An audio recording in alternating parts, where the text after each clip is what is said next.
Hello there, and welcome back to our Monday live streaming session or live coding session. We're trying to build here a school management application using microservices orchestrated by .NET Aspire and using Blazor SSR on the front-end part.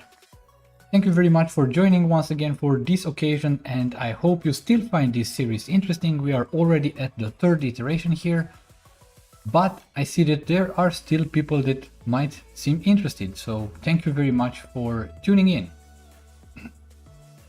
As usual, please let me know, say hello, just drop in a chat a hello and let me know where you are watching from. That would be totally appreciated.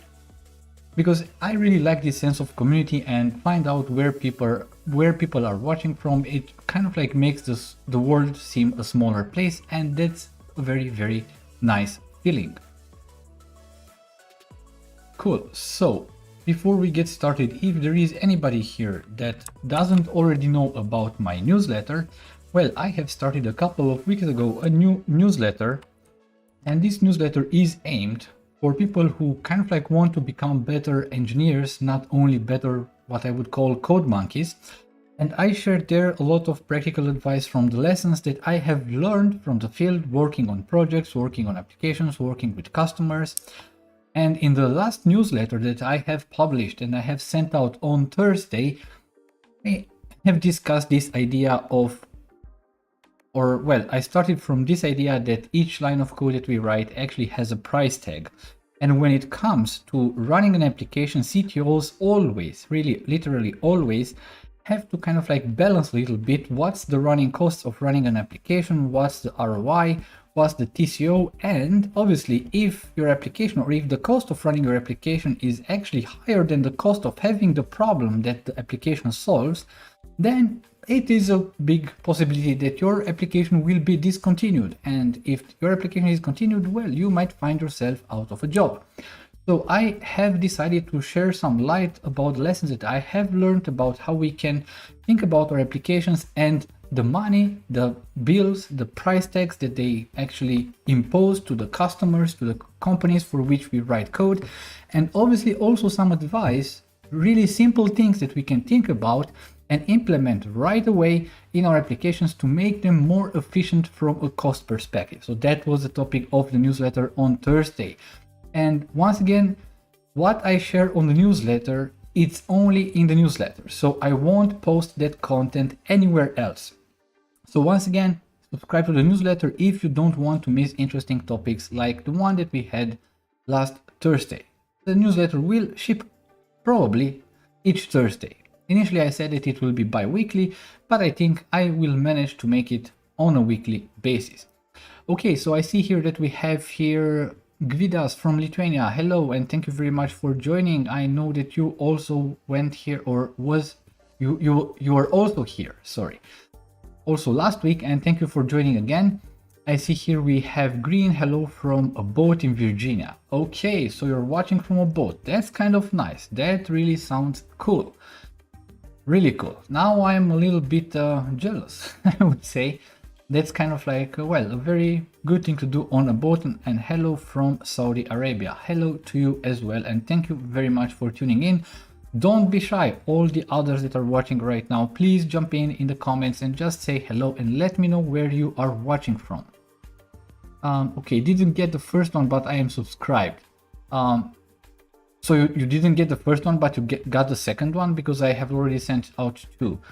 If you didn't get it, please also check your spam folders. In some providers it might end up there, so please also check your spam, junk, or whatever those folders are called, and make sure to also mark that email as not spam, and that would kind of like guarantee you that next time the email will arrive in the inbox. Okay, and hello from Italy, Daniele Giovanotti, who is Giovanetti, sorry Daniele. Though he's a member, he's a very old member of the Code Wrinkles community, and thank you very much for being here in the community.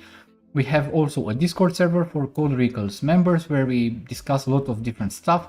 And by the way, some of the topics for the newsletter are actually coming from discussions that we started there. So kind of like it's a very interesting and dynamic community there that has a lot of things to discuss, and that's kind of like very nice. So this being said, also if you are new to this live stream, if you want to get access to the source code, the only way that I post the source code and that you can get the source code is if you become a Code Wrinkles member. You can subscribe to the lowest membership possible, so no problem with that. You are not tied to a specific tier, but since this is also a huge time investment, I was thinking that it's kind of like a fair way to make the source code available to people who really want to actually get into the source code and look at it, and maybe even come and discuss it on the Discord server. So if you want to get access to it, you need to become a CodeWinkles member, you find the join button right below this stream on YouTube, so you can totally do that. And if you're watching this on Twitch, I don't think that there's anybody watching on Twitch, but if you're watching on Twitch, there is a link to my YouTube channel on the Twitch channel, so you can see it under links. So go to my YouTube and then make sure to subscribe to the YouTube channel, obviously, and also to join the membership if you want to get access to the source code. Cool. So green, sailboat. Yeah, I was thinking about a sailboat, but is it not too cold in Virginia? Is it not winter there? Or is my geography that wrong?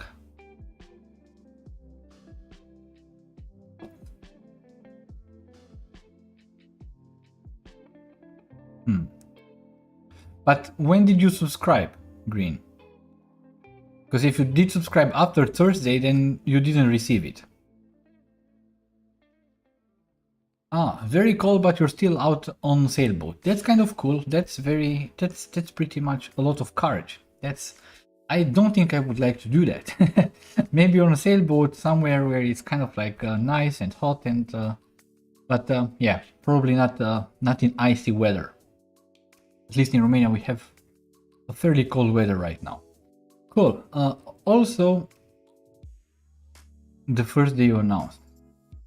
So okay, I will check and see what happens. But it's actually the first time that I received this feedback that the email did not arrive.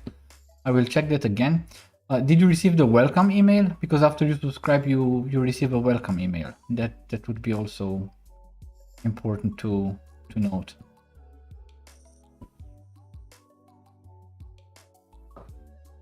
Okay. Cool. I didn't also manage to get my green screen today. Kind of like was a very busy day.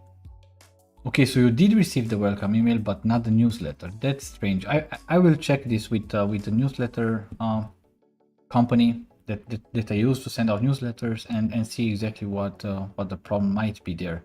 Because I haven't received any reports of mails bouncing around, so not being delivered. So I'll check with that, or I'll check that. Maybe if you can write me an email with your email address that you used. My email address, you can find it under the contact tab on the YouTube channel, so you can write me directly and I will check that. So that would be nice, and I will also make sure that I will send you the first 2 newsletters then also, so that you also get them. Cool. Now, one other thing that you probably have noticed right now is that I have Visual Studio Code open, because today I want to do an experiment.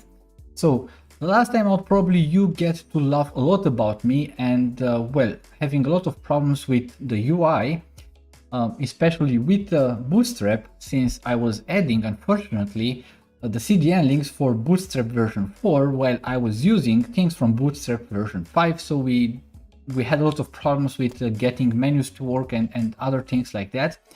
So I was thinking that maybe it's worth to make myself maybe laughable again, so that you can laugh at me. And I would like to use Visual Studio Code with the C# Dev Kit extension for today's live coding session. So I've played just a little bit, I promise you, just a little bit around with C# Dev Kit, so that I know, okay, I have installed it and that I know that it works. But the experiment is to kind of like see how different it is to run everything just with Visual Studio Code and this C# Dev Kit extension, and to, well, maybe draw our own conclusions here together about if this extension and Visual Studio Code is a feasible way of writing .NET applications. Also because you might know that for Mac users, Visual Studio for Mac will be discontinued starting August 2024.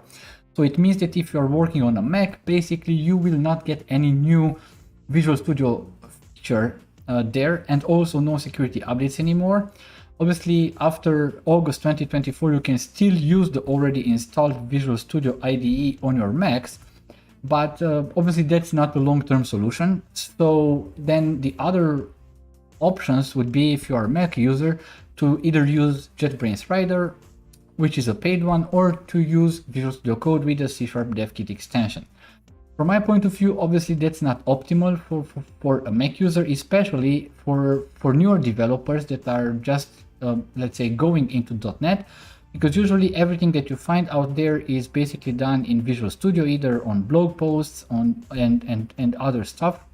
So if you want to do all the stuff by yourself in VS Code, it might be different. So I was thinking, let's use VS Code and C# DevKit extension, and maybe, I don't know, so that we can create, at least in our Code Wrinkles community, let's say this sense of working on VS Code, or working with the tools that all developers, no matter on which operating system they are developing, that all those developers have access to the specific tools. So that's kind of like the main goal. Now, how it will turn out, I literally don't know. We'll find out today, as we'll try to kind of like implement a new service at least, and try to see how we can wire everything up with .NET Aspire and well, get everything to work. Cool. So Zachary, thank you very much also for joining today. And we have here Monty Handal. Sorry if I mispronounce your names. It's really nothing personal. Sorry for that. Just also let me know where are you watching from. That would be totally appreciated. And obviously, if you can share maybe with your colleagues, with your friends on your social networks that, hey, I'm watching this live stream right now, that would be totally great if we could gather here some more people around us.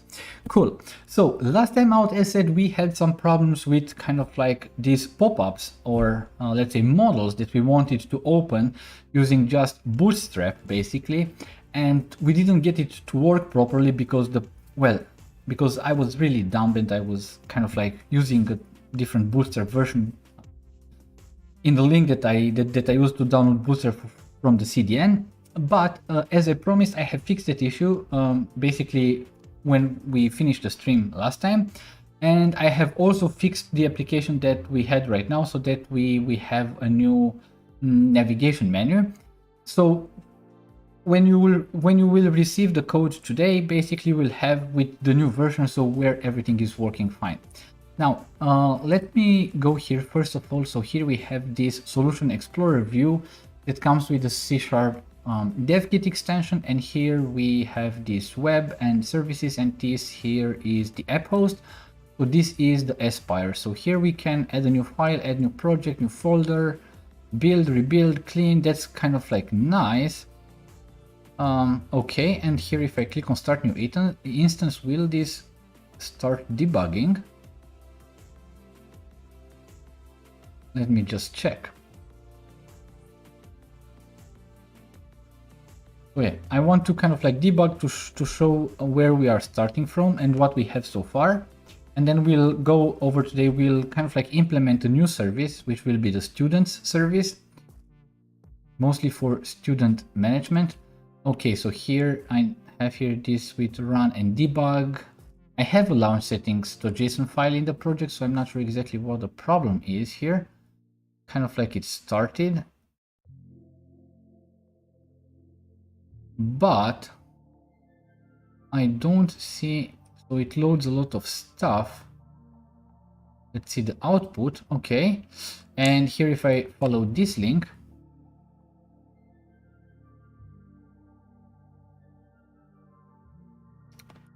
strangely enough, I see site can't be reached. So that's obviously not optimal. Then application exited. Okay, so why did it exit? So it seems that it's not working anymore. Okay, that's not optimal. Okay, but then there's another way to actually run this. So if we go back here, I want to go back here to the code. But if we go to the Smart School and to this other folder where we have just the folders like we have them on file, basically what we can have here is, if we right click on the CSproj file, which would be this one from the host, from the Aspire host, here we have this option to run code. And if I'm not wrong, this would also run the code, and theoretically it should be fine. It's building again.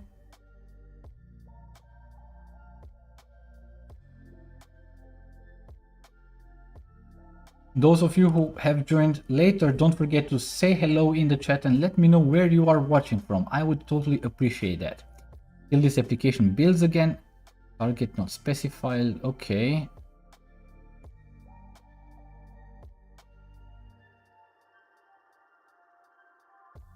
The build failed. Okay.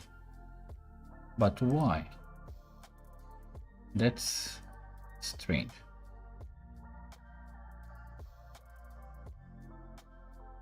I don't see any build errors. So, okay.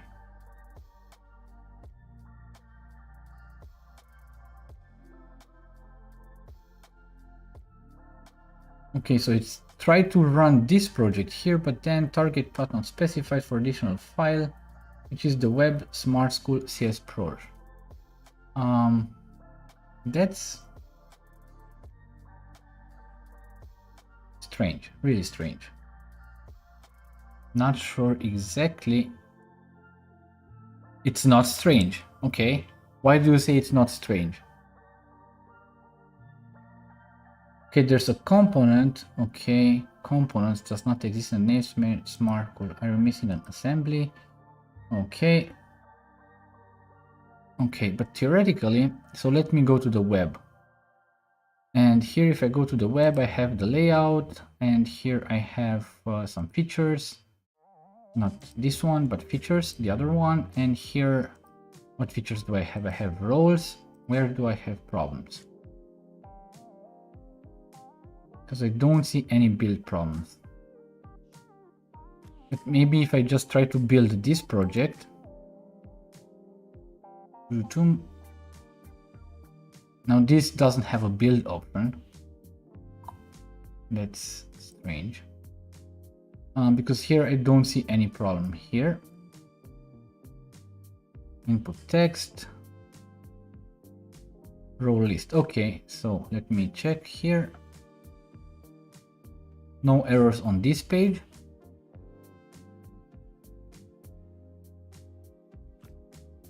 Also no errors on this one. And also no errors on this one.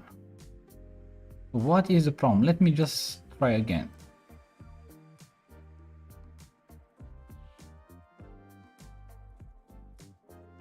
Let me just try again.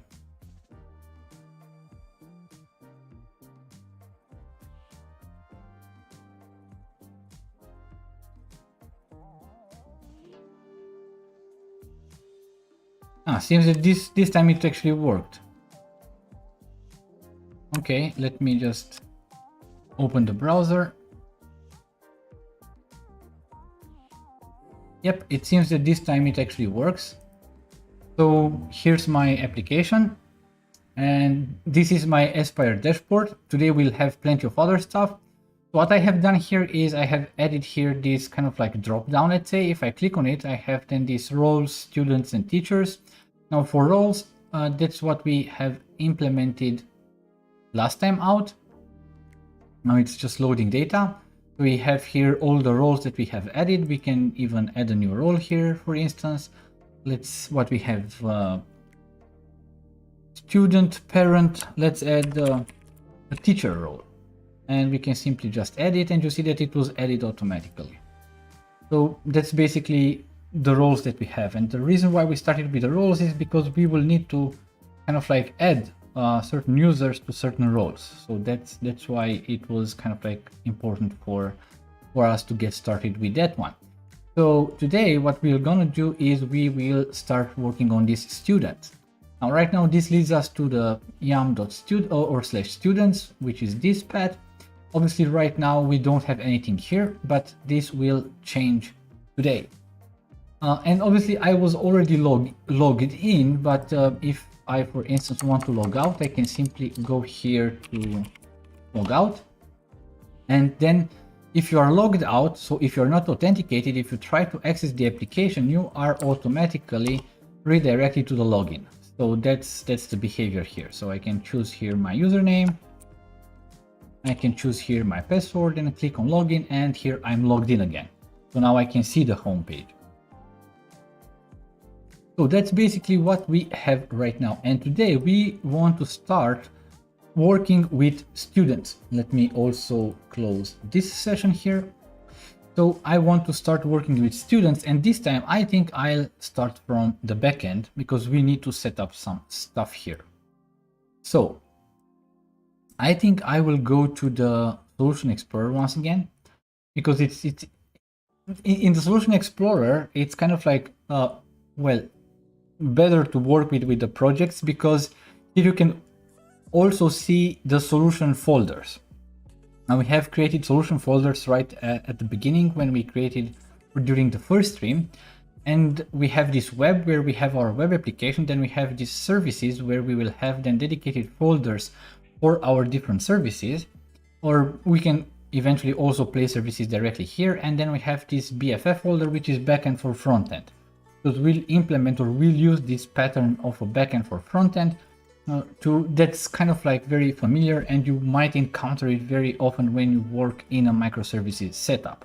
Obviously, this idea of backend for frontend has its advantages, it has its drawbacks, so we need to be aware of that. But still, for this project, I have kind of like decided to also use this type of pattern because it makes a lot of things easier, and it gives us also the opportunity to have more projects, more apps running in our Aspire orchestration. Cool. So here, first of all, I would like to create a new project here, and let's see here, new project. I'm really curious how this new project creation works. For now, from what I can see, especially in this setup where I'm doing basically everything on one computer, the streaming, the video encoding, the audio encoding, the coding itself, the debugging, it's kind of like also Visual Studio Code is not that fast anymore. So that's definitely one problem. But for instance, for the students web service, I want to have it as a regular ASP.NET Core API. So not minimal API, we'll use a minimal API for the backend for frontend. But in this one, we might want to take advantage of a lot of different features that we have in regular controller-based setups with the filter pipeline and other stuff that we miss basically in the minimal API.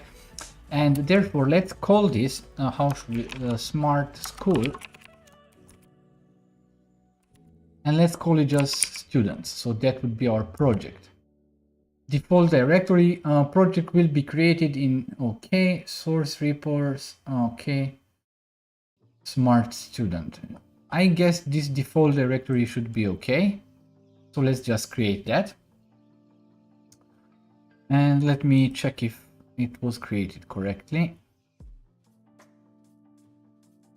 So till now, actually it didn't create it it created this basically here in the solution itself, not in the folder, not in the solution folder, which is not optimal. Let me remove project. Go away. Yes, totally remove. Cool. Let me maybe open not an integrated terminal, but reveal in File Explorer. I want to make sure that everything was deleted for this one. Let's bring this here. So no, it was not. So let's just make sure that we delete it. Let's give it another try and hope, because maybe I clicked something wrong or I don't know. But let's do it again. So we are here. Okay, but it moves so slow that now I think I have deleted the solution folder, or all solution folders. I'm not sure what's happening here. Okay, so what was your experience with VS Code till now and the C# Dev Kit extension? Let me just close this, because right now it just seems that I don't have the solution folders anymore. I have just this web folder, but I don't have these other folders, which is strange. I guess if I go here and if I go on the solution, I can check that. I don't know. Those folders were pretty much deleted. So we have only those that kind of like where we already have a project. Cool. Let's try it again. So let's have a new folder. Let's add here new solution folder, and let's call this services. Okay, so that added the folder. Let me now just go in the folder, right click and new project. And let's go through it once again. So here we have this, where is it? ASP.NET Core Web API. And it would be smartschool.students. Okay, and the one will be created.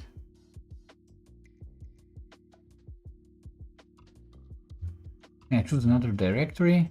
Yeah, but here I can choose only directories that I have here. So that kind of like doesn't really help a lot. So I will use the default directory. And yeah, just let's wait a little bit, but it's also added it here. So yeah, kind of like seems that from this UI I cannot add the project directly to the solution folder, and I'm not sure exactly why. I'm really not sure exactly why I can't do this, because this folder is still empty right now. And here I have the web API. Okay, it at least added me this Swagger stuff, which is okay.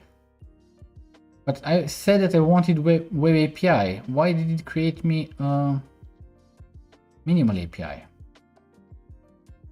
That's not what I want. So obviously this C# DevKit extension is not that intuitive, especially if you have worked with Visual Studio or Rider. So what we'll do here is, let me just delete everything again. I don't want, let's remove. And you know what I will do to not lose a lot of time? I will go back to Visual Studio and I will add everything directly there. Let me first of all just make sure that I delete once again this Smart School students, because it might throw some errors afterwards if I try to add this project again. So yeah, that's kind of it. Deleted. Let me also just close this program.cs. And yeah.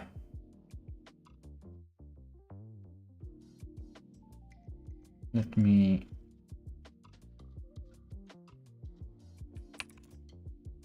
open Visual Studio.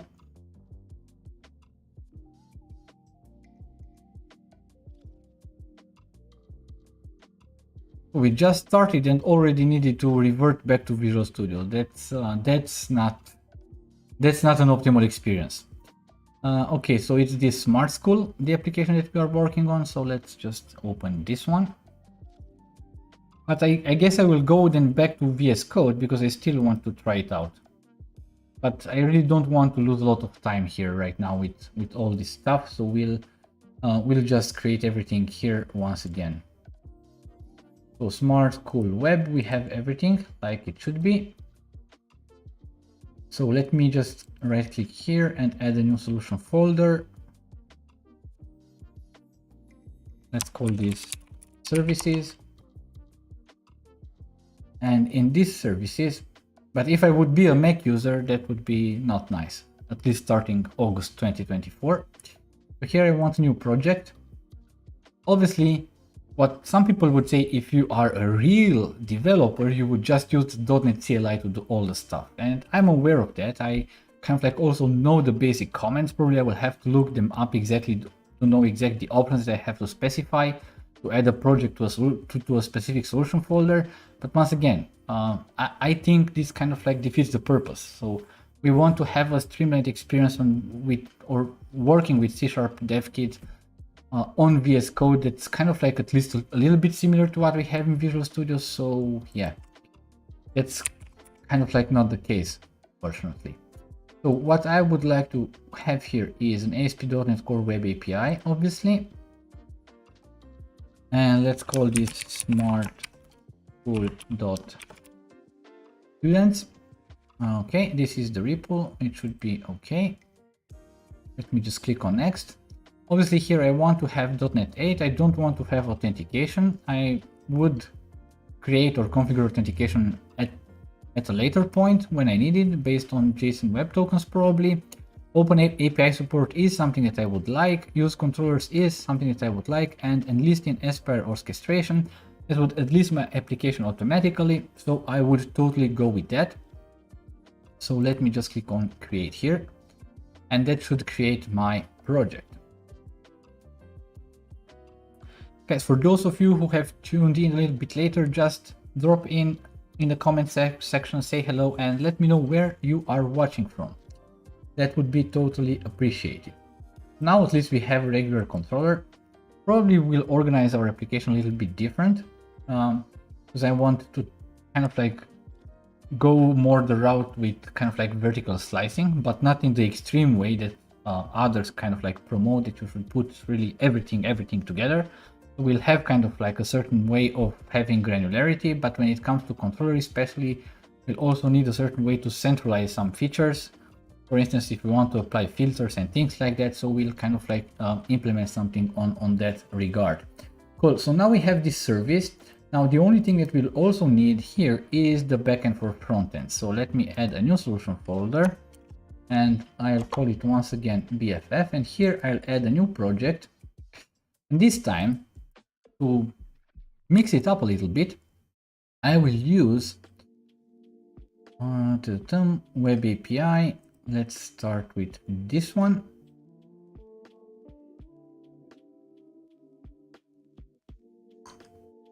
Let me just, I don't know, because I think there was a template that was coming with empty.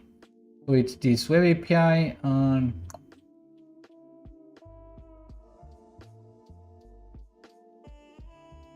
Minimal API with smart modules. Oh my god, that's kind of like an extension that I have created and tested 2 .NET versions ago. So yeah, that's kind of like interesting. Hello Dan, watching from Ghana. Thank you very much for tuning in. That's totally appreciated. So now we have also somebody from Africa. Cool. We already covered a bunch of continents. I'm not sure if we have anybody from Asia. So if there's anybody from Asia here, then just let me know and I would totally appreciate it. And also South America and obviously Australia or New Zealand, but I guess that's fairly late there. So okay, so this would be smartcool.bff and let's click next. Okay, so here I don't want to use controllers. I still want to enlist it in SPR orchestration. I still want to have OpenAPI support. So all these other things I want to have, so I can just click create. And that should create me my project. Let me check if everything's okay with the stream.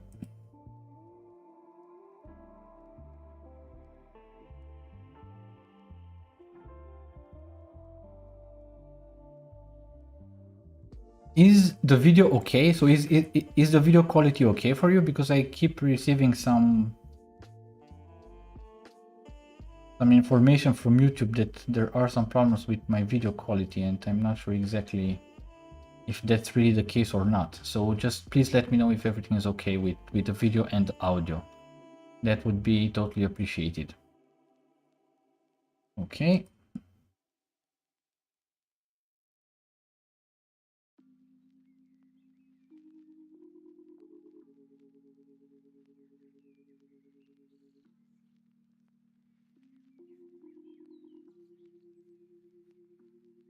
Cool. Yeah, I'm not sure exactly why I have this error, but yeah, that's it. Just please let me know if everything's okay. Cool. Okay, so now we have this backend for frontend, and if we check here, this one, we see that it is indeed a minimal API. It has this type of endpoint. We'll kind of like also redo this stuff. It has the add service defaults, and if we go to app host, let me just check here. Okay, it also added the projects for students and for the backend for frontend. So I guess also from the SPR orchestration perspective, we should be okay. So everything okay with the stream. Quality is fine, 1080p. Okay, thank you very much for confirming this.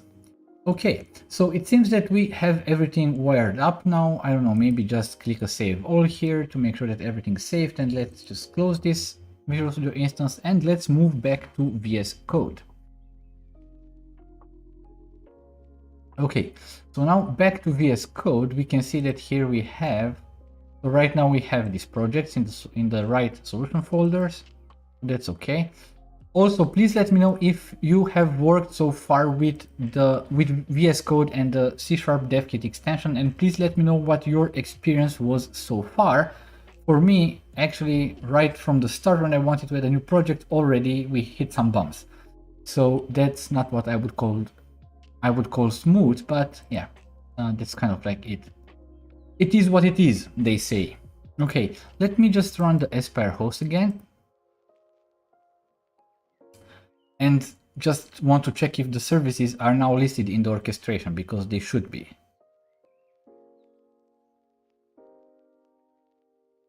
So I see that today, really, we are not that many here, but thank you very much for tuning in. For those who have tuned in, I don't know, should I maybe go back to do it on Sunday? Because when I did it on Sunday, the first stream, there were actually a lot of people tuning in. I don't know, maybe reverting to Sunday would still be something. So it's still building, like it takes a lot of time. As I said, that's because of my computer. I plan to change it to have an even better one, like a regular desktop, not a laptop, with a proper video card, with a better processor, with more RAM, and then basically I would have a setup with two computers, probably one I would use for the streaming part and one for the coding. So in that case, I assume that they should kind of like go smoother. But let's see. So it's still okay. So I needed just to scroll. Let me just go to this Aspire dashboard, and we see that we have here the students. So if we go on students, theoretically we can try it out based on the Swagger and execute, and yep, we did receive this. Now if we go here in the backend for front end, once again we have this one here, and we can try it out, execute, and it also works. Now basically if we go here on traces, we see everything or all the calls that we have made.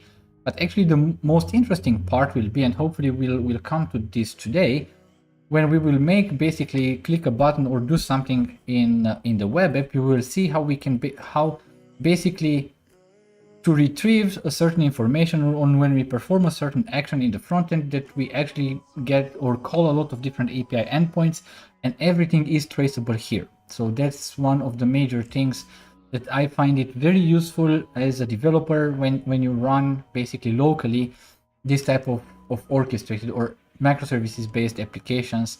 To this we also have logs. Logs are very, very nice to have, and usually had problems because no customer wants ever to pay for. Okay, but what did we have here? Circuits, remote renderer. This time. Okay, but why did I have this exception here? I am using no JavaScript interoperability. Why did I have this error here?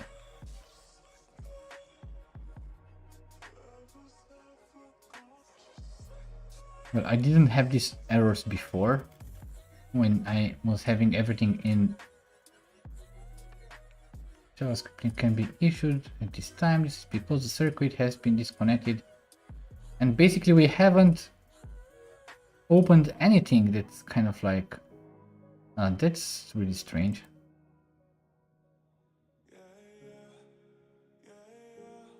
Okay.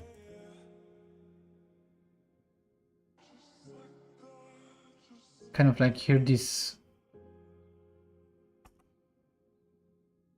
just stopped here, and I can basically I can't do anything here. Okay, so I have here code to them. What I want to see the output for.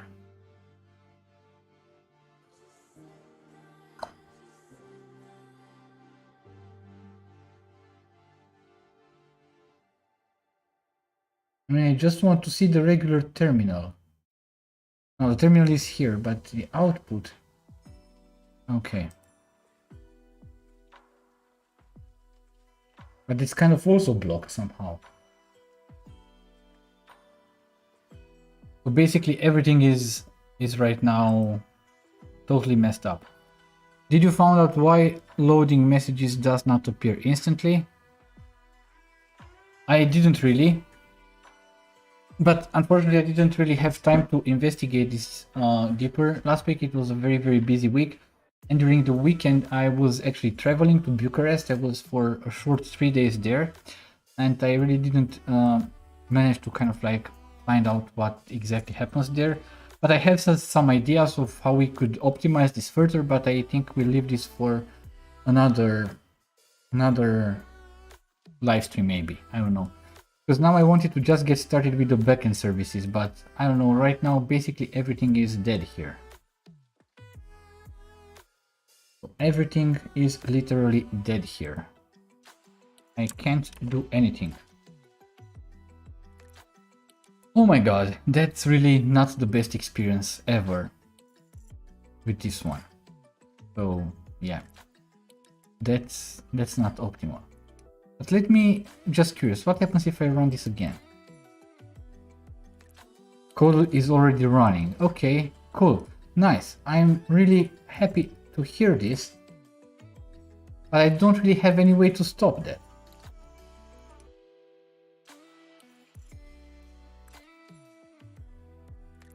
Code runner. But that's okay. So I think I have, there might be some clashes with other extensions that I have. Let me uninstall this code runner. Now I have this button again here and I can click stop. And theoretically right now the code shouldn't be running. I still didn't get my terminal back. But the output window at least, kind of like the application exited. But I really don't. Could it be that I got these exceptions because of this other code runner extension that I had on VS? That's kind of like strange. So let me try just again. Let me run code again.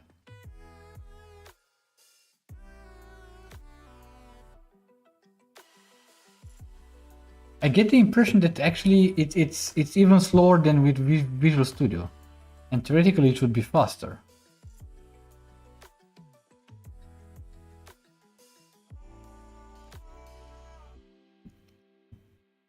So I think we will revert back to Visual Studio and I think we'll declare this as a failed experiment.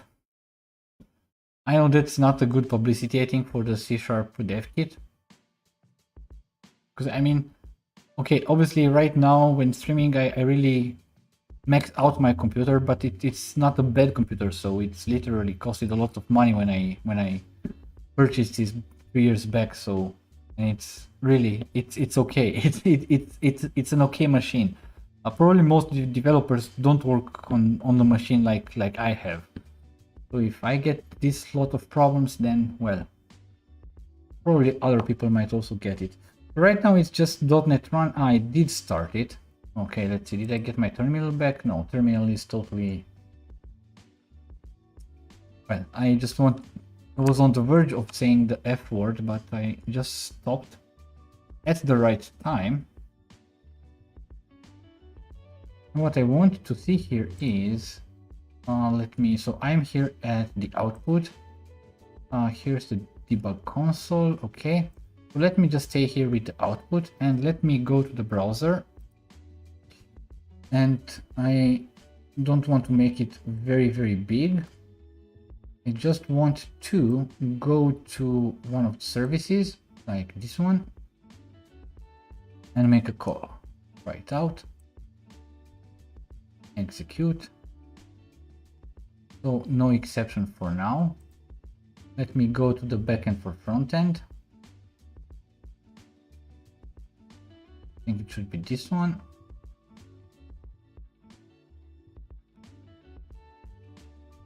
Write out, execute, so nothing here.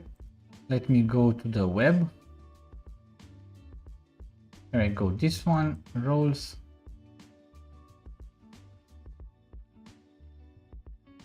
Yep, loading data. Right now I don't see any exception here. So I don't see exception here. I don't see exception here. Only that my terminal is kind of like really messed up. My terminal is totally messed up right now. Cool. Okay.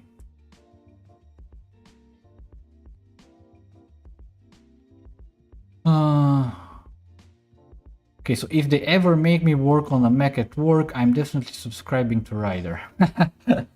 Well, probably nobody will make you work on a Mac as long as you stay at your current job. So it's usually kind of like by customer's choice. Although you might work for a customer that would have a preference for Macs, and then yes. But you know what I will do? I will just... Right now, I once again don't have the buttons to actually close things here. Also, I can close it using the regular ways that you can close these applications. The only thing that I could think of to have this run code, it should give me the error that code is already running. I go on settings, manage extension, okay. Code runner not found. Okay, so it's still something related with that code runner, which is strange because I have uninstalled it. And it's basically... No, let me just close everything. Yep. Let me...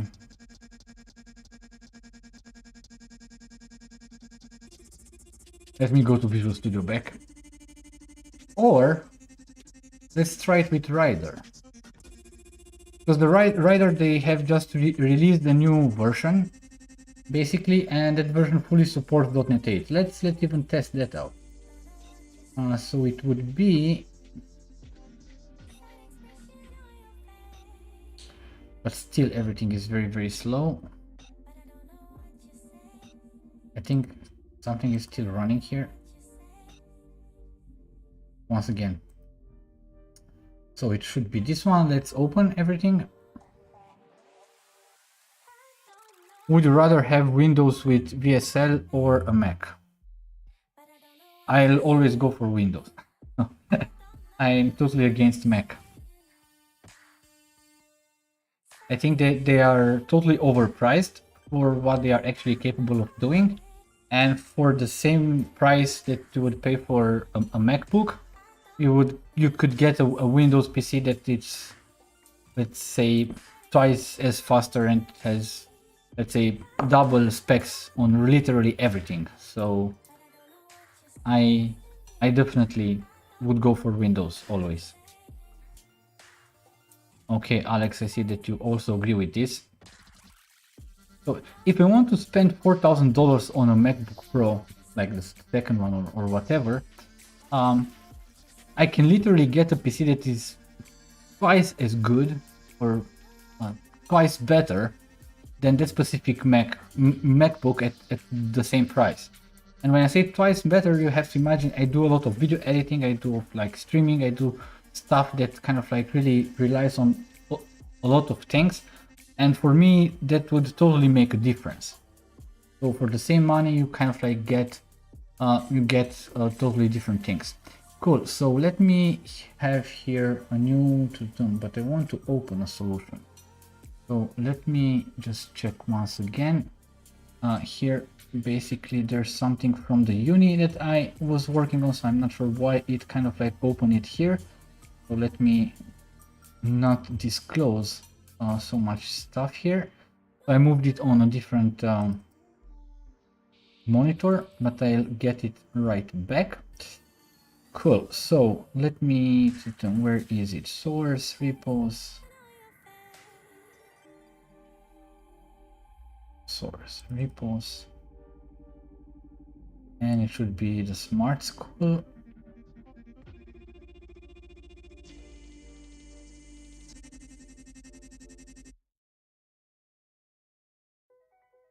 Okay.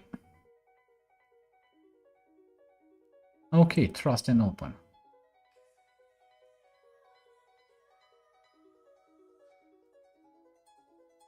To be honest, I got a little bit angry with this rider stuff. First of all, because it kind of like, for me, it seems to be slower than it was previously, for one. And for the other part, one other thing that I don't like I had all the customizations here with different views for Azure, for a lot of different stuff. And when I did upgrade this, even though I'm logged in with the exact same account, basically everything is gone. So I have to start customizing my entire Rider UI again. And then I always get this message and I really don't understand why I click here on automatically. Theoretically, it will also be successful and add everything to Microsoft Defender, and still the next time I will open Rider, I will get exactly the same thing back. So obviously, unfortunately, I am also a little bit upset with the new Rider release. So not only with the VS Code and C# Dev Kit extension. Okay. So I see that Green also totally agree. I assume that this is also regarding the Mac versus Windows. Then Alex, he remember the $1K stand. Okay. What is the $1K stand? I'm not sure I'm getting this. Microsoft Defender configuration. Okay. Failed. Okay, why did it fail right now? But I don't really want to. Okay, so no, what I want is from an IDE, when I get an update to an IDE, I don't want to spend hours, literally, or half an hour, or I don't know, a lot of time just figuring things out again. As I had already the IDE from the same company, from the same product, basically, and come on, they synchronize and they track everything you do in the IDE.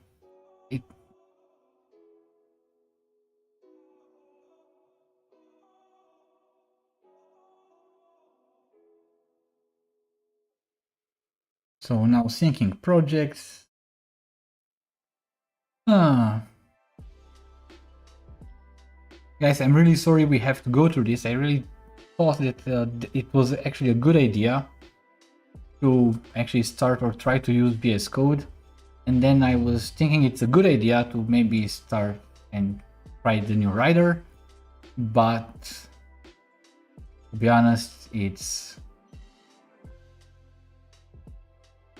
I mean, it didn't even load everything.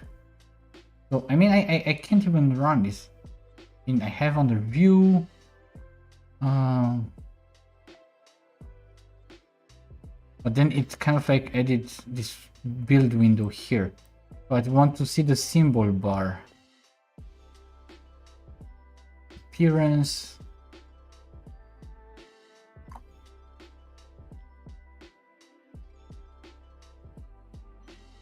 Oh, so right now, theoretically, I need to basically, I don't know, should I maybe open a project? I mean, he's still syncing stuff. It's, oh my god, it's crazy. If I go on a file, I don't know, maybe then. And I understand it's the first time that I open this solution with Rider, but still, it's. I don't see lines of code, so there are no code numbers. I'm not sure where I can place breakpoints here anymore. Oh my god. So dear JetBrains friends, I need to say that even if I use JetBrains for more than 1.5 years, I am totally disappointed with the experience right now that I have out of the box with the new JetBrains IDE or with the new Rider IDE. It's awful. It's basically, for me, I can't really work it. So I guess at this point I'm even questioning if I should cancel my JetBrains subscription, because kind of like doesn't really make sense. First of all, basically, when a new .NET version comes out, for at least 2 or 3 weeks, you still need to go to VS because it's not supported on the Rider IDE. But okay, you can kind of like wait for it. But then I wait for it and then I get this experience back. So that's really not what I would expect. Exit. Okay.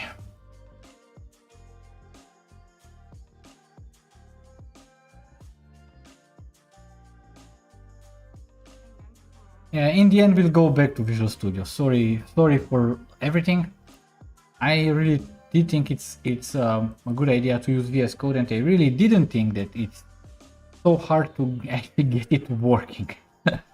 So I was certainly not expecting that one. So I wonder how would you run a regular or work on a regular production project in that circumstances when what I have is something that's actually very small with just three solutions, three projects in solutions. So it's literally nothing. So yeah. Now there is the problem that you will not see kind of like everything correctly, but yeah, I'll try to move me around if what I want to do kind of like gets in the way, or if I get in the way of what you see in the Solution Explorer. But I think right now we should actually be good to go finally. So we have closed Rider, we have closed VS, and we are back in our regular Visual Studio. And right now, if we run our application, theoretically everything should run fairly smoothly compared to what we had before. At least during the other two live streams, everything went fairly okay, even though a little bit slower than usual due to the fact that I'm also streaming and stuff, but still kind of like everything was workable.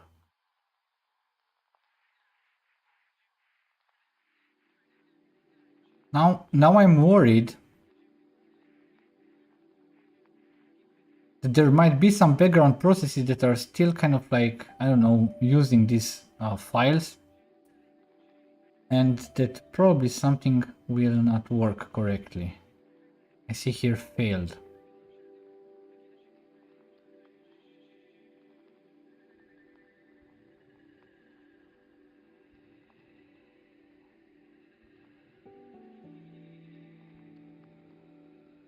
Okay, no, let me see.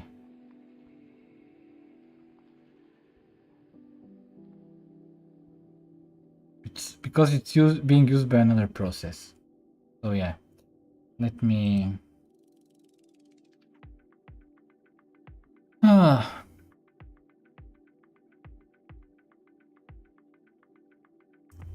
Let me go to the Start Task Manager.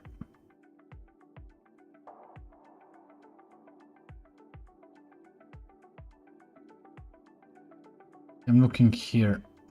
What are some things that might be? Let me...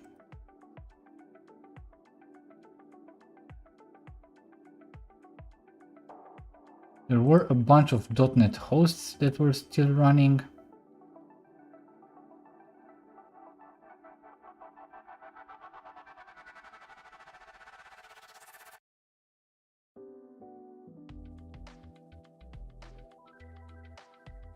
I'm looking right now on another monitor in the Task Manager. See what background processes I might have. JetBrains Toolbox. Let me just end everything here that I find JetBrains related.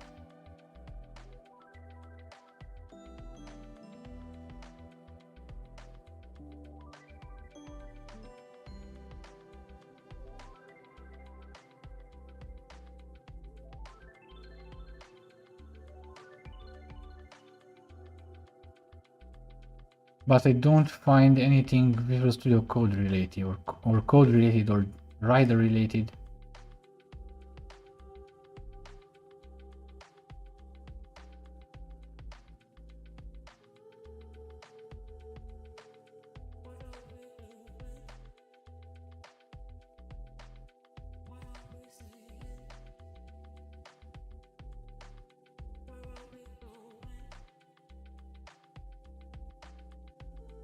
Let me maybe try again.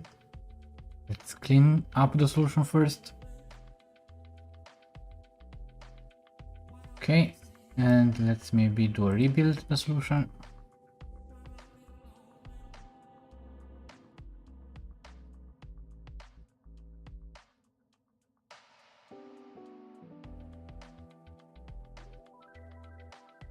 Okay, so now I think all of them succeeded. Okay, cool. So those .NET host processes that I have stopped, seems that they have caused the problem. But now I can start it.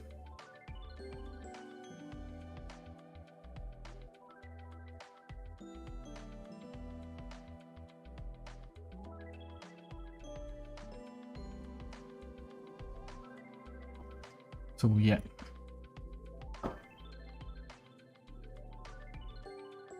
I guess the first time it starts a little bit slower. But theoretically, this should also open my browser automatically. Yep, it did. Let me bring it here.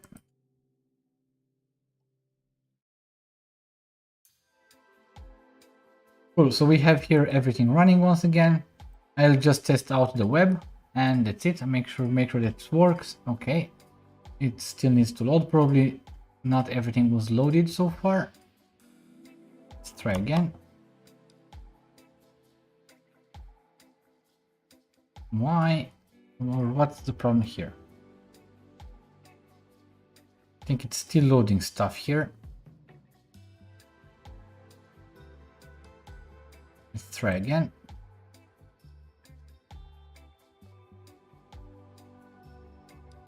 Yep, now it works, but here probably I don't have the cookie because, so let me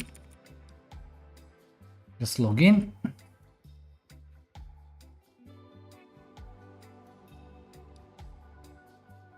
Not sure why it's that slow. Let's go to the roles, and here, yeah, we have everything. Cool. So yeah, let's just stop everything and yeah, let's start building out our stuff finally. After some failed attempts to do things here in VS Code and also with Rider. That's really unfortunate.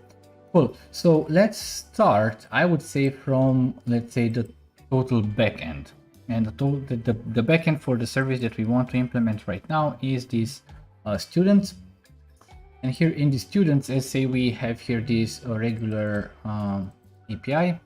So what we'll do here is we won't need this weather forecast class. We will just have everything removed. Here in the program, we have, I think, everything that we need. Okay, add controllers. But then the other thing that I want to do here is I will just remove also this weather forecast controller because I will design my controllers differently. So I will also delete this controllers folder. Now, one thing, Zachary, by the way, isn't it more readable to have backend for frontend instead of BFF? Same for YAM. I don't know. Theoretically, you shouldn't use acronyms a lot, with the exception of acronyms that are well established. Now, I guess we can discuss all day if acronyms like BFF or YAM are or IAM are well established or not. Probably for BFF, it's well established, but not in the technical aspect, let's say. So probably it would have been a better idea. But right now, I just didn't want to have long names. So that's because kind of like that would mess everything up here. And on the live stream, kind of like, since I also have the code editor a little bit larger, kind of like things don't really fit well. And yeah, that's why I kind of like did choose these acronyms. But yeah, I would probably go for the full naming. So that's a very good catch, Zachary. Thank you very much for this. Cool. Now, okay, so we have this program, we have everything that we need here.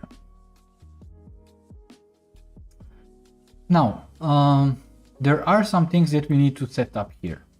Now, the first thing that I would like to do is to create maybe some domain model here.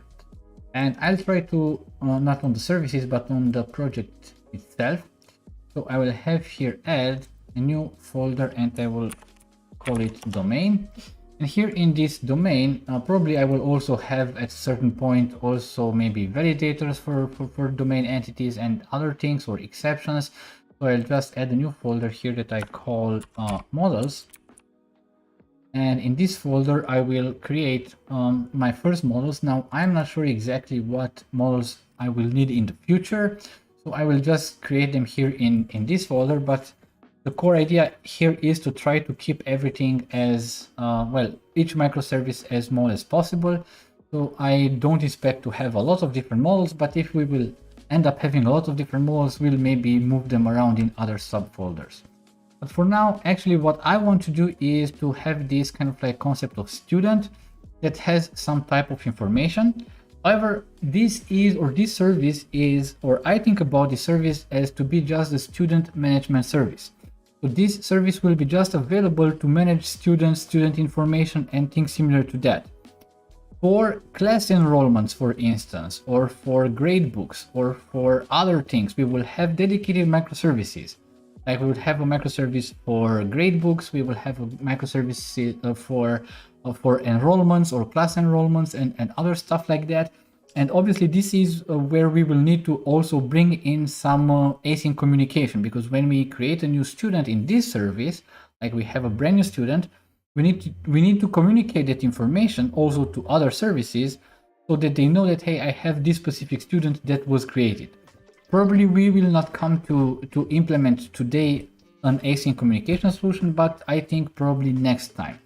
But for now, I think I would like to think about what's important for me to model a student that's only, let's say, specific from a student management perspective. So not enrollments, not classes, not things like that.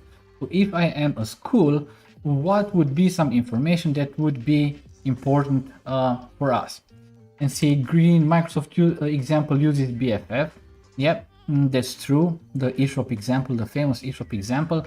But if Microsoft does it, it doesn't really mean that we need to do it as well. So I'm as said with this discussion, we kind of like need to establish or to decide if this is an acronym that's well established or not. And I think that's debatable. And I think that Zachary has a very good point. And yeah, the fact that Microsoft did it like this, it's I wouldn't really take it as let's say an example there. In general, the reference architectures from Microsoft, there are some things that I personally don't agree with them, so I wouldn't really take them as a great example for that. Cool. So yeah, let me go back here and let me try to understand what I would like to have for a student. And yeah, let me just so public int. First of all, we had an identifier. Sorry, and I think I will just use a regular int for this one. And what I would also like to have is public. We need a way to kind of like match the student to the identity that we have basically in our web app. Our web app also acts like the identity service, let's say. So what we'll end up having is a string smart school ID. Or if we still want to be technical, I guess we could even call this a roll number. I think it's called in the US. In other countries, I'm not sure exactly how it is called. It's basically a unique number that identifies a student in a certain school. Usually students, it's both goes for universities or primary schools, secondary schools, and things like that. So they all get kind of like this type of information, and we can have it, yeah, let's have it as a roll number, and that should obviously be a required string. Then we want to have a first name and a last name, and they should also be required.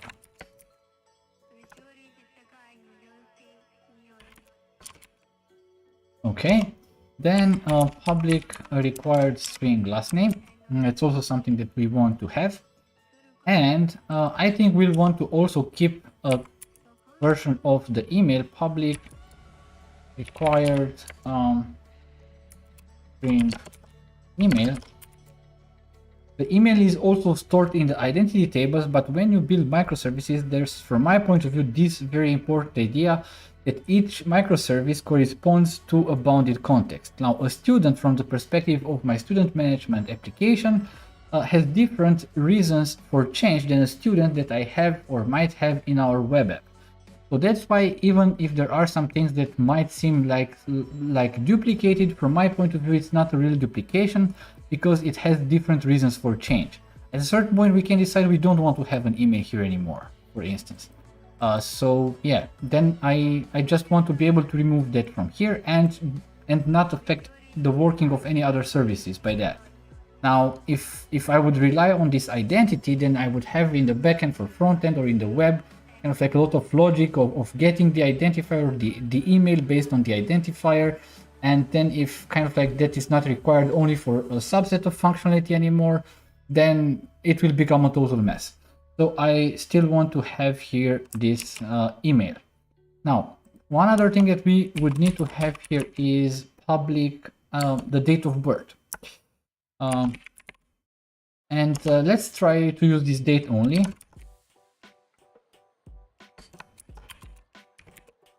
Okay, get that. And what I would also like to have is kind of like the age. But the age can actually be calculated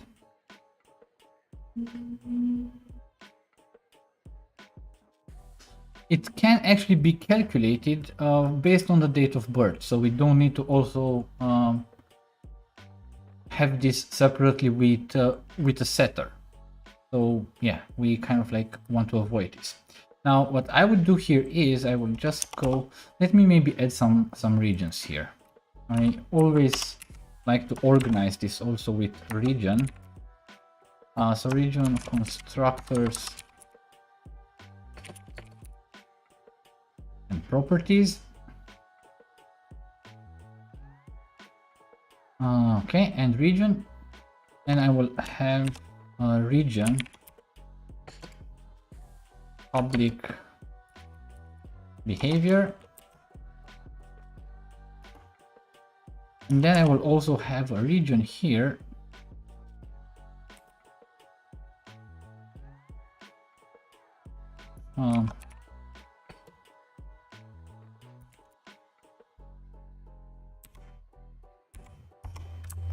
okay, and in this one I would like to have a private int calculate age, and I would get here a date only. Okay, so I will have a date of birth. Now I think that the only thing when I create a student, not sure if I want to require this date of birth right from the beginning, but I think I want to require it, so I will not make it nullable. So I will just take this date only, which is the date of birth, and here I can do some very simple calculation. So first of all, var current date equals date time UTC now. Now we will need the current date because var age equals current date dot year minus not date of birth but date of birth, this one dot year. Okay, so that would be the easy way to calculate. However, we need to take into consideration some edge cases and to check if the birthday had already occurred this year. So I think we can actually do this with a very simple if. So if current, first of all, we need to check the month of current date dot month. If it is lower than the date of birth,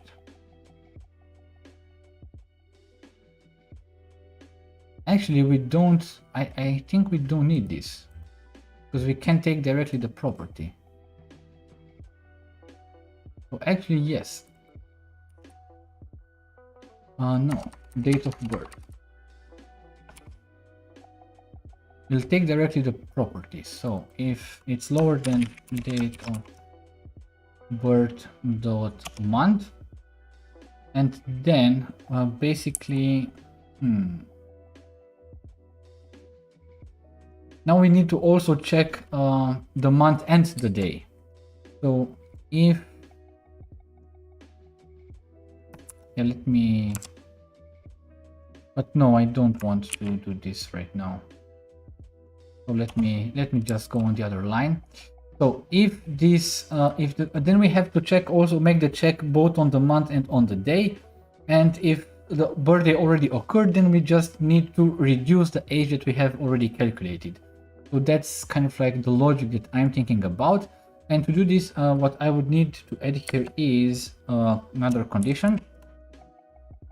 But here I would kind of like have, let's go on another line. Here I would have an entire expression that I would like to consider basically before comparing it to the OR. So we have to take care about the precedence of these operators. So we have here this current date dot month. So if we are right now in the month with the birthday, date of birth. So if we are right now in the same month, then we need to check the day that it is lower than today. So that's why I need to add an end here, and current date dot day should be lower than date of birth dot day. Okay, cool. So if this condition is met, then we just decrease the age, because it means that kind of like the birthday was already there, so it already happened. And then the only thing that we can do is return age. Okay, so that kind of like would be our age. And if we go back to our property right now, let me go here, public int age. And here, I guess we can just simply have it like this. Calculate age. And obviously, we'll need, when we kind of like create the persistence part for this one, we'll have to create some configuration to make sure that this is not mapped to the database. So that's kind of like one thing that I would like to have. Just let me check if there are any new things here. So will you be having rich or anemic domain models? There is a saying, when you dig a new well, don't spit in the old one. Yeah, I definitely agree with this saying, but I'm not sure exactly what you were referring to. So you can just send me a reminder. I'm old, so I forget things. So probably it's regarding something that I have said, but I don't recall exactly to what. So I would appreciate if you could kind of like do this short clarification. So will you be having a rich or anemic domain models? I think I will not concentrate on this. Probably it will be in a certain way, maybe a hybrid, but leaning more towards the rich domain model. Because I still think so, in my experience, having behavior directly in your entity is easier to test, and it kind of like makes your software actually better to, or easier to maintain. So I'm a firm believer, based on my experience so far, that that's actually a very, very good idea. So I'll probably have some behavior directly in my domain model, for sure. Okay. Cool. So let's then go back here to what I want to have. Now, there is one other thing, or there are some other details of a student that we might need in our school management system, and this is, for instance, a phone number. But this one, I will make it nullable, because it could be that some students, maybe, I don't know, they don't have a phone, only their parents have, or something like this. And I'll keep it as a string for now.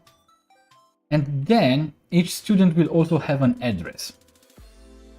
Like this address should be, we should be able to add a certain address at a certain point. And here we might have even some validation logic basically with the address, and we will have a dedicated parent service. We want to add a student to an address or an address to a student. We need to also check that at least one of his or her parents actually have the same address, or tutors or whatever. So kind of like it will be some nice logic to implement here, cross services with cross service communication, which is nice. But once again, probably not today. Here today we'll just shape up our student management basic working. Okay, so we have the phone number, so we have the address. Now for the address is more complicated, or a little bit more complicated than a phone number. So I think I just added here a new address. I'll just add regular classes, so I will not try to implement here this concept of value objects, aggregates and things like that. So I will just simply skip that. So I won't go full DDD on this, because we will lose a lot of time just to implement boilerplate DDD stuff. So I don't think that actually makes a lot of sense. So let's have this address class. This class will have an identifier. Then public. Here we need to think what will be required and what not. So first of all, we need the street get set, and this street should be required. I guess everything should be required here. Public int street number. Okay, then we will have a public required string city. Now city, obviously, I don't know if you have a better naming for this, then just let me know. This would be kind of like city or I don't know, village or town or whatever. I'm not sure about an English word that would kind of like express everything. So it could be a city, a town, a village, whatever. So I'll just have it city for now. But if you have a better idea or a better proposal, just let me know in the chat and we'll kind of like use that. Now, one other thing that we need to provide is usually a state. And we need to also provide a postal code that also will be required to an address. But I'm not sure why it did it like this.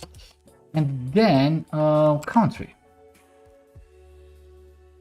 Even though probably, I don't know, not sure, but let's have also a country.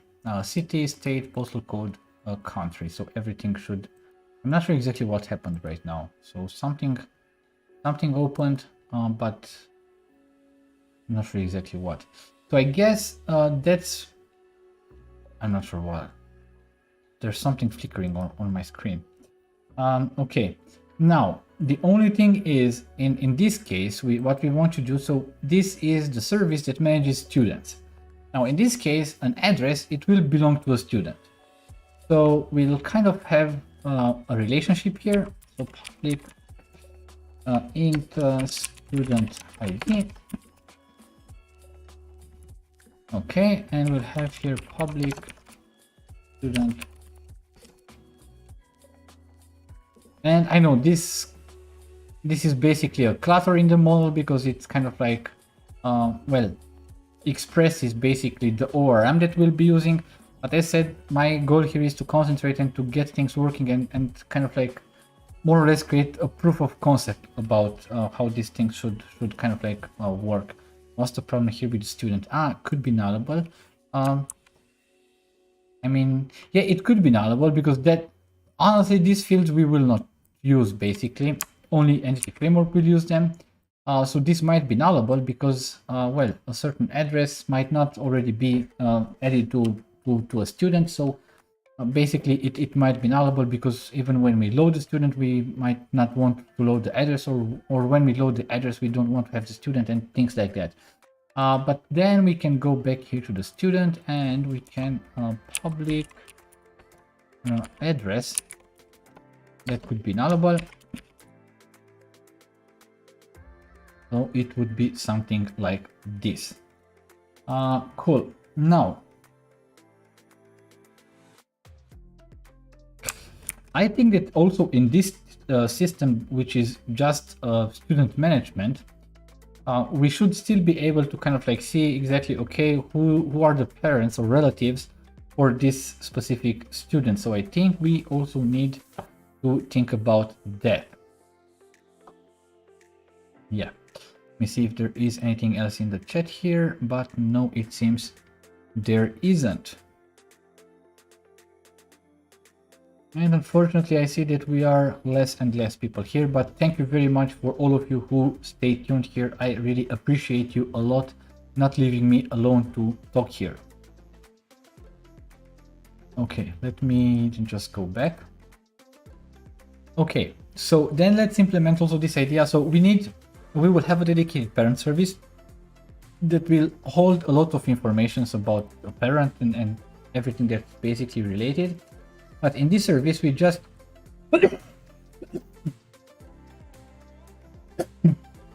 sorry.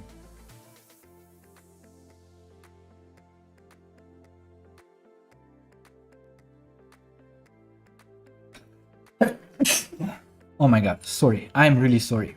Not sure what's wrong with me. I'm thinking, should I name this parent or should I name this just relative? Because it could be parents, but it could be maybe a, I don't know, maybe some students, they kind of like live with their grandparents, maybe they live with their uncles or aunts, or I don't know, or maybe they just have a tutor, or I don't know, there might be a lot of different cases. Even though, yeah, let's call it, here it could be a relative. So let's call it a relative, and this class, like the relative here, it will have a very few information in this service, just what we need for the sake of the student. So we would need kind of like an identifier, but then we'll have a public string first name. Actually, this would be a required one. We can't have parents in this service that don't have a first name, and we can't have parents public that don't have a last name or a relative. Cool. And now basically the only thing that we need to kind of like define is maybe the relationship to the student.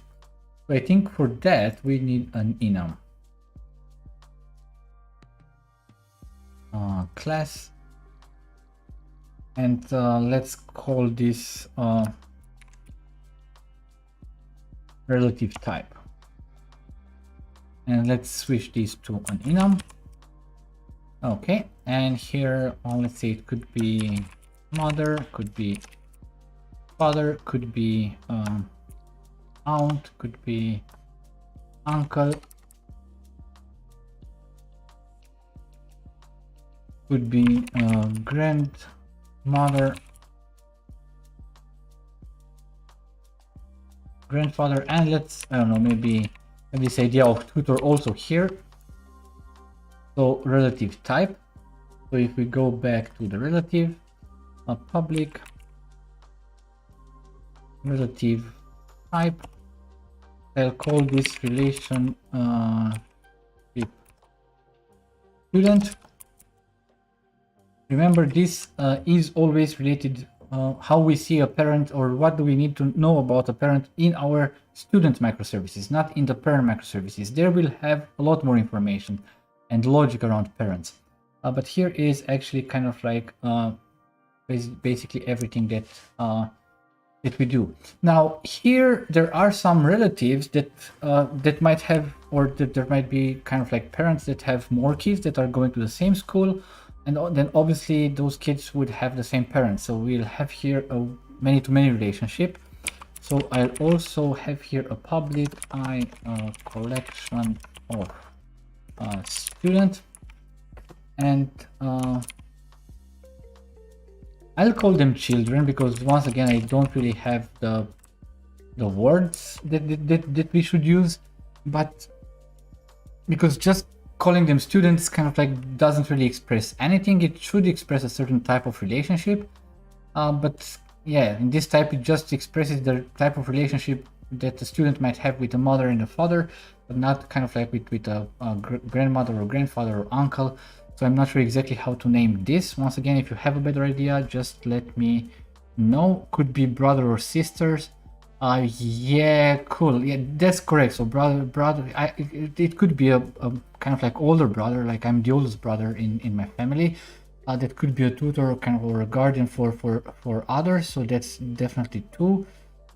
Zachary, I have a twin brother, and in the past, when we attended various sports and private school lessons, they gave us a twin brother discount for the monthly fee. Okay, that's kind of like a good idea actually. But then we have yeah, actually that's kind of like okay. So it's not really maybe a guardian, but somebody who is responsible. But maybe guardian and children in household. Yeah, that's.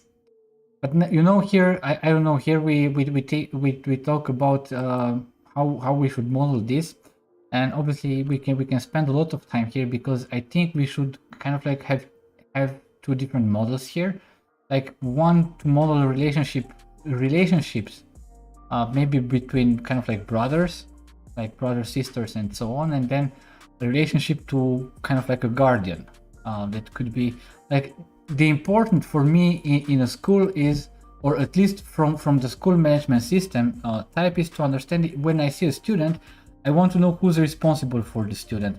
Actually, Zachary, what you mentioned, I think it might even make sense to not be part of the student management, but be part of, although still, let's try to keep this as simple as possible.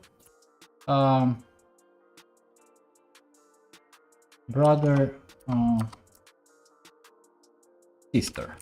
So let's add also these two to here I have a typo. So let's also add this to the relative type.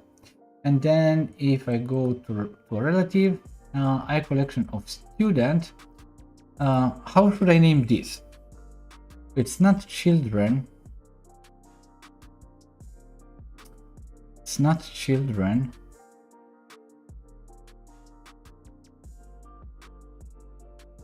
You know what? One thing that I could have here is public bool is guardian. So that would kind of like define if this specific relative is considered a guardian for the student. So kind of like that would help us out with this one. And then here relationship to student, and then I collection of student, that would be student. Because I could be a brother to several different relatives, or I could be a father to different students.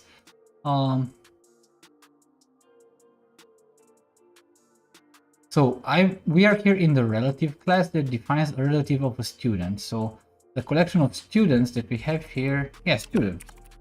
I guess we call it just students. I think we just call it okay, siblings.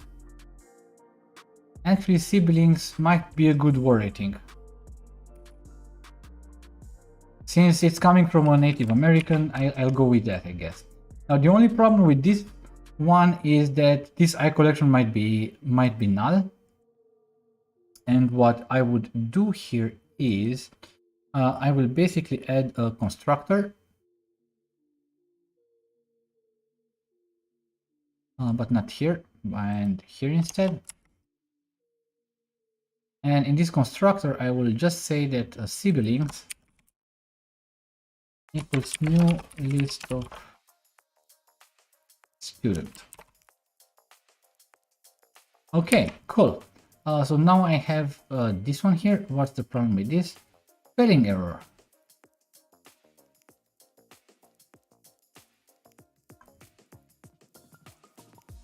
Siblings. Okay, so that was my error. Okay, cool. Good. So I guess now we have sorted this out with the siblings. I think that's really the proper word. Thank you very, very much, Green, for holding and standing by on your boat on the sea in a cold weather and watching the stream. That's really, really appreciated. Okay, cool. So now if we go back to the student, we have this address and then we have this relative. So it's just a many-to-many relationship. So what we can have here is public collection of. I'll just head in here relative.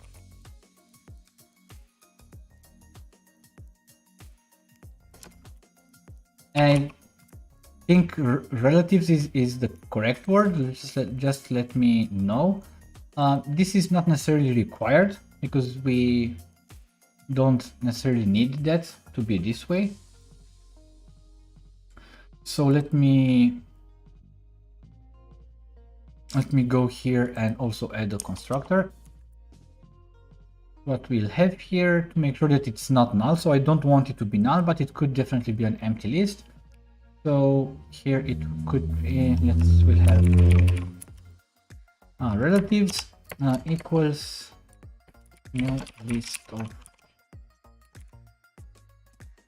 relative.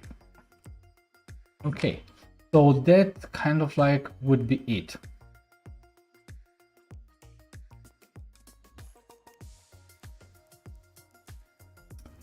Cool. Okay. So now the only thing that I still want to add here is maybe a factory method to the student so that we can create student. And I think I would add a dedicated region for that. Or although no, I'll place it in the public behavior because factory methods are also a public behavior. So here is when I create a student, and this will make sense when we start to also implement the UI, and you will see. And that's, from my point of view, a very important topic and a very important piece of advice, because we usually tend to think in terms that, okay, when we create a student, we need all this stuff here. But in reality, we actually don't. So if you go on any famous web application like Facebook, LinkedIn, Twitter, wherever, and you try to edit your profile or create a new profile, you'll see that first when you create your profile, you just add kind of like maybe your name and your username, just few information. And then other profile information is grouped in sections and you edit that, or you added that or edit that section by section. So it's exactly the same thing that we want to achieve here. So it means that when we create a new student, we want to have just the minimum requirements of the properties that we need for a student to be represented correctly and in a correct state in our application. All the other stuff will be added through behavior later. So we need to think a little bit about what exactly do we need here. So first of all, this would be a static one and it will return a student. And let's call it just create. So here we'll need, first of all, we'll need, how did we call this? I guess the roll number. Roll number, okay. And that would be a string. Then we'll need the first name. We'll need the last name. Okay, let me check. What would be? I think the email. Although for the email, I'm okay. Let's have also the email. But actually, maybe some students, they don't have emails. Maybe that shouldn't be. Yep, that shouldn't be required. So instead, we'll make this nullable. And we will not require it in the constructor, or in this factory method. So we'll just require the last name. Now, one thing that's important is the date of birth. So that one is important, and everyone has a date of birth. So that's something that we definitely need. So here we'll have a date only, date of birth. And I think address is something that we will add later, relatives will add later. So I think that's basically it. So that's what we need. So right now we will not do any validation. Right now, obviously we would need to validate everything, but I don't want to lose time with validations. We can add this maybe in other live streams when we try to kind of like also, I don't know, when we spend too much time on a certain task on the front end, maybe we come back here and kind of like, let's say, mix it up a little bit by creating some validators here. But for now, I will have here a return new student.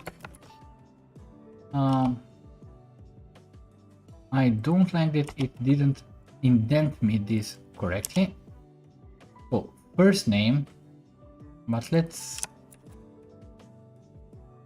roll number equals roll number, first name equals first name, last name equals last name, and date of birth. Why doesn't it give me? Finally. Okay, so that would be the student that we return from this factory method right now.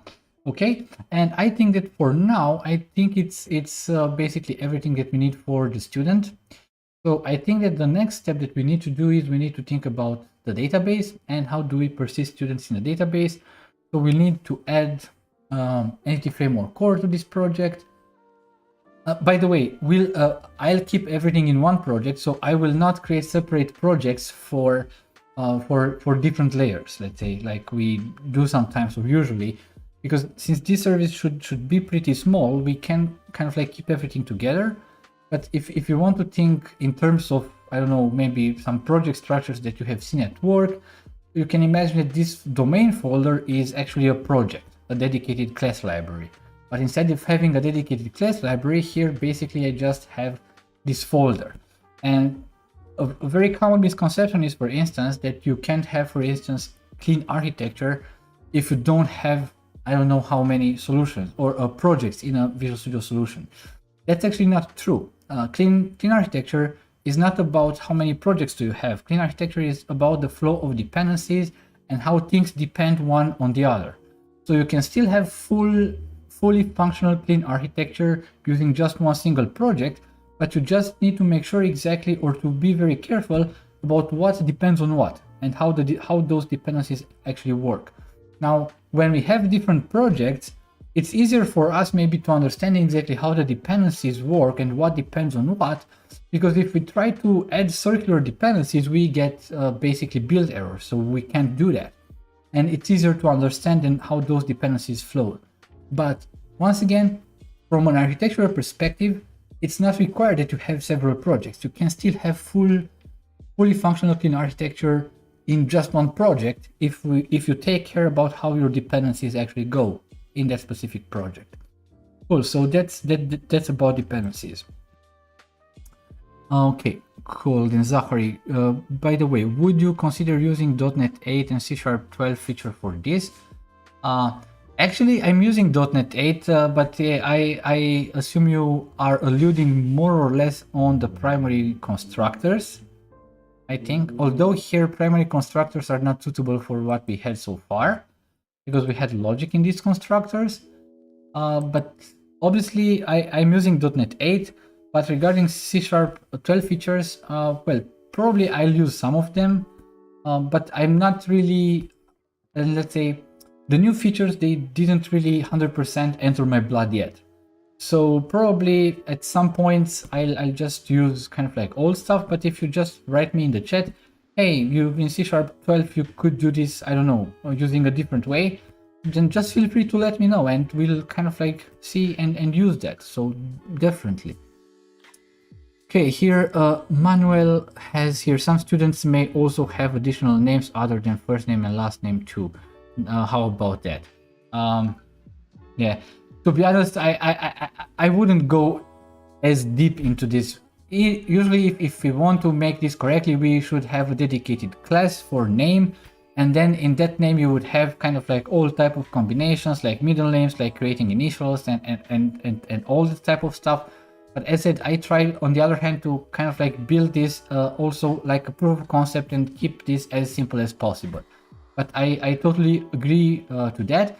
And in fact, I guess in the other live streams that we did 1 year ago with the social network for names, there we had a dedicated class that was called the name, where we had kind of like all the first name, last name, initials, middle name, whatever else.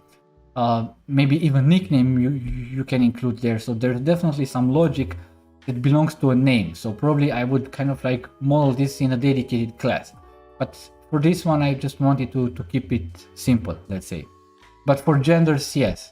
But I didn't really want to add gender to this application because I don't want to get into gender discussions. So I just want to keep that out of my stream. Okay, so we know that we have students, we don't really care, although we had brother and sister, so yeah, we'll see how we go about that. But I won't have a gender here, for instance, for now at least. So let's keep it simple and not enter a lot of debate. Cool. Now, the only thing that I wanted to do right now, because it's been already almost 2 hours, I really need a 10 minutes break. So after this 10 minutes break, we'll go on to configure the persistence for this type of student that we have with everything that we have around. So we'll kind of like add this stuff, we'll add entity framework configurations, the DB set and everything, and we'll kind of like start to model out an initial endpoint that we will have for creating a student. And then we'll move to the backend for frontend. That would be kind of like our web app will talk to the backend for frontend, and the backend for frontend will get the data from the student API. Now, for this use case, obviously it's just basically proxying the request. But as we will see later, when we'll have more complex functionality in the web application, basically the backend for frontend will not just call one service, but it might need to aggregate information from different other services, and so that it is able to generate a response. So that's why actually this backend for frontend is useful. But as said today, it will kind of like seem like just an unneeded complexity, because it will just proxy a request from one service to another. But you'll see that in the coming episodes, we'll add some more complex things, and then the backend for frontend will aggregate several types of information to generate a certain response that the web application needs. Cool. So I will be then back in 10 minutes, and we'll then continue to work on that. Please make sure to maybe also take a break, grab something to drink. And yeah, I hope I'll see you back then just in a few minutes, and we'll continue working on our application.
Came through dripping Aquafina, I'm sipping 15, kept a weapon on me.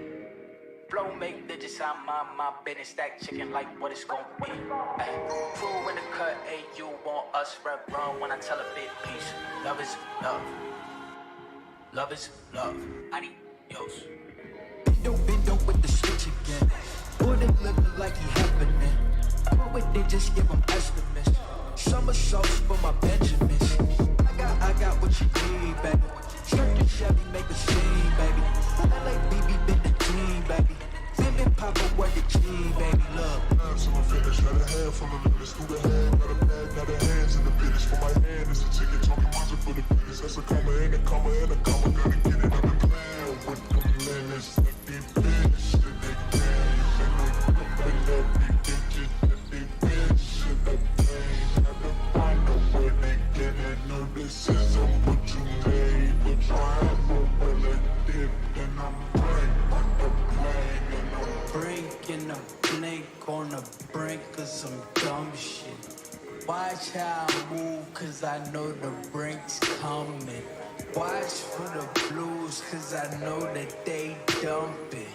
Nothing in my view, so it's hush on discussion. Hush on discussions, you know what you need to. I keep it in the fam to let you know that I don't need you. Got cats be see-through, head nods the peace. You been king, I'm regal. Got it, swish, she got vision just like you do. Been there with the switch again. Born and living like he having it. But with bitches, give him estimates. Somersaults from my Benjamins. I got what you need, baby. Shooting Chevy, make a scene, baby. LABB with the team, baby.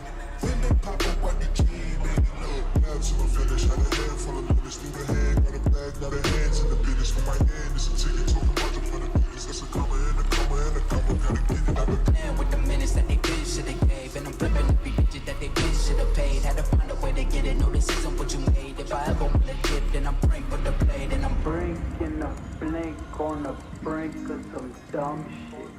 Watch how I move, cause I know the brink's coming. Watch for the blues, cause I know that they dumping. Nothing in my view, so it's hush on discussion. love is love. Love is love.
Hello there. So I'm back right now. Sorry, it did take a little bit longer.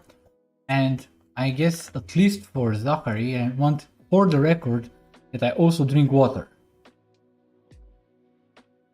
So not only other stuff, but I also drink water. I want this to be noted down. Cool, so I see here Manuel. By the way, Manuel, where are you watching from? Would be cool if you can get in touch and just let us know. Okay, also please let me know who's here. Just say, hey, I'm still here. I just want to kind of like have an overview who's still here after the break. In the meantime, I will just, I will make this, I will collapse this. And what I would have here first, I will add here a new folder and I will call this folder data. And you can think about this folder as being our data persistence layer. Okay, cool. So now we also need to add some NuGet packages for this one. And yeah, obviously we need to add the entity framework packages.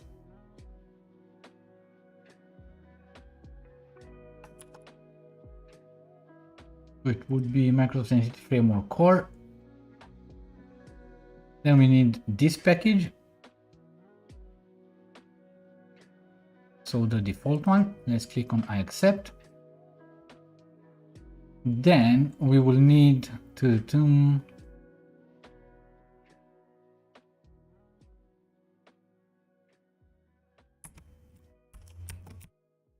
the SQL Server package. I didn't see it, so let's maybe look for it. So it would be this one. So is anybody still watching? Is anybody watching on Twitch? If you're watching on Twitch, please let me know in the comments. Okay, cool. And then we have these also tools.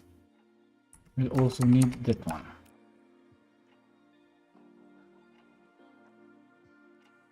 Okay, so let's also install the latest one.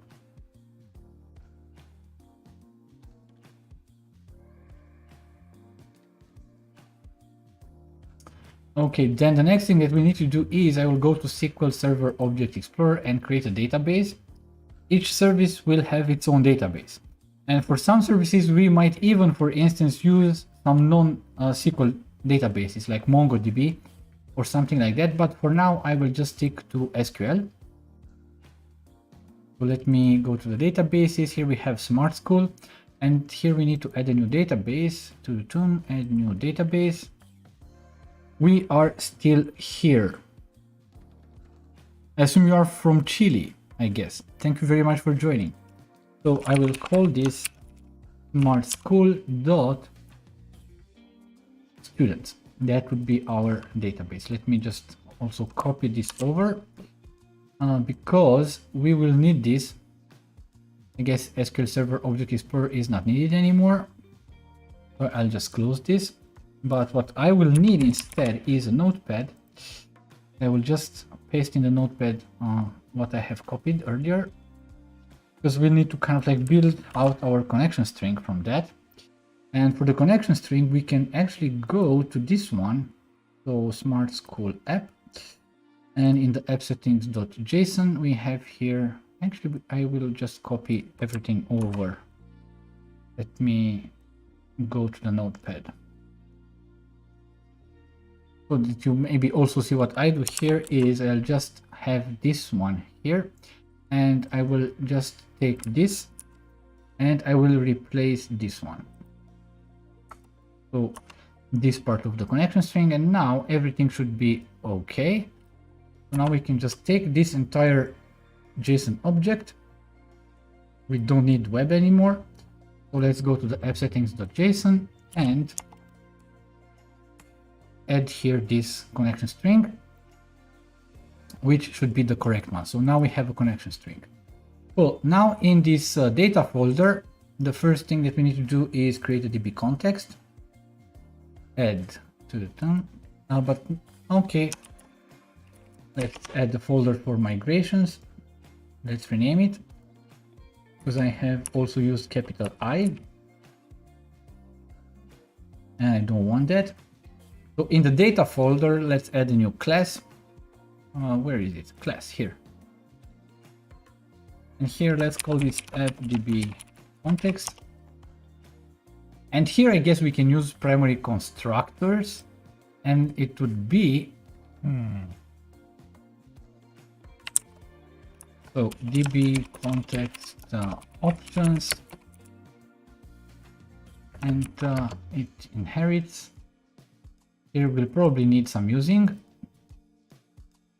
db context, we will pass in the options. And I think this is how the primary constructor should work, if I'm not wrong. So this is the primary constructor, everything will be injected through dependency injection. So we are good with that. We don't need to do anything else. Now, from this, or from the perspective of this appdb context, the only thing that we will need here is kind of like to have a db set of students. Public db set of student, and let's call these students.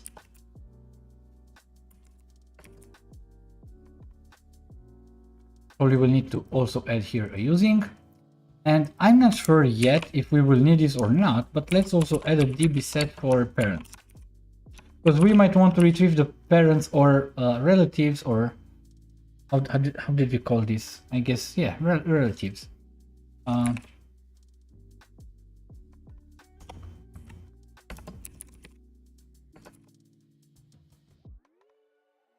Okay, and then the other thing that we need to do is create a configuration, because we need at least to make the age property not being mapped. So what we will do here is we will add a new folder and we'll call this configurations. And in this configurations folder, we will add a student configuration.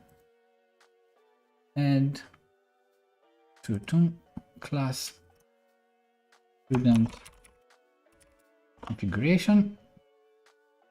Here, this one needs to inherit from I entity type configuration of student. So that's what we need to inherit. Obviously, import the missing usings, like this one. And then we also need to implement the interface, and the interface, it has this configure method where we have the builder. And here the configurations will actually be very, very simple. Builder.ignore, and we are referring to a student here. So I want to ignore the age. And you know, if I'm still here and related to the newsletter that I have actually sent on Thursday, let's also add here some other stuff. Like for instance, builder property to the term student dot first name is required. You know what? Let's make it like this: is required. Max length. I don't know what would be. Maybe, I don't know. Let's have these 70 characters. Okay, and let's also add here builder dot. With this, we actually make sure that our database won't take too much memory, and that would in the end optimize the cost, because it would reduce the amount of storage needed for the database, and it also basically have repercussions on the performance of the database when you do queries. So for the last name is required and also has max length, and the max length here should also be 70. Let's do it like this. Obviously, you would have this type of requirements basically, or usually in user stories or things that come from a business analyst or from those that kind of like create the user story itself. Right now, we are just basically, email was not required. Builder property student email, but still we can has max length. So let's have also a length on this one. Let's, I think 70, even 50 characters. No, so let's make it 100. Theoretically, if they have a first name with 70, a last name with 70, then maybe let's make it 140. Let's assume that the email address, but then it should also have the domain name. I don't know, let's make it 200.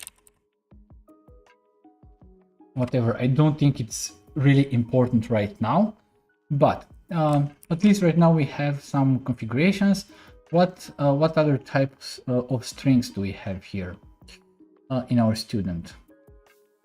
First name, last name. We have a bunch of strings in the address, but yeah, let's not waste right now time to create configurations for everything. That could be actually a homework for you if you want, and if you're coding along. Just create configurations also for the relative and for the address, to also make sure that kind of like you mark those that are required, and that you also specify a maximum length for strings, and for integers maybe maybe ranges or things that might make sense for you. So that could be kind of like an optimal exercise for you. So now we have this configuration for the student. Now the only thing that we need to do is we need to apply this configuration to our DB context, or in our DB context. And to do this, we'll need to have here an override, protected override void on model creating. So that's the override that we want. So before we call the base on model creating, we want to have here model builder dot apply configurations from assembly, and this will apply all the configuration that it finds in this assembly. So I will say type of program. So it should look here in the assembly and take all the configurations and apply them. So it means that if you have this line of code, it doesn't really matter how many configurations you have for how many entities. This line of code will automatically add those configurations when you try to kind of like do your first migration. And now that we have this type of stuff, I guess we should be good to go to perform a migration. Now for the migration, that would be kind of like we would have, so we need the startup project should be this student, and add migration, add student, and I think output dir data.migrations. I want to specify the folder where it should place the migrations, and I guess it should be something like this. So yeah, let's run add migration. Okay. Cannot be founded, accepts argument output tier. Okay, so how was this then? I guess it was only output.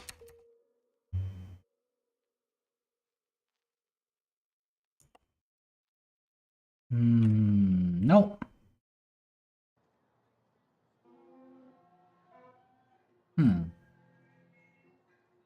Let me just search this.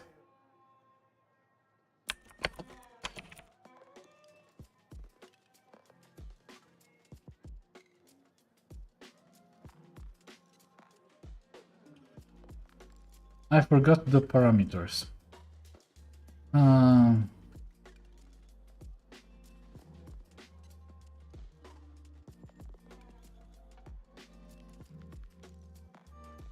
YouTube.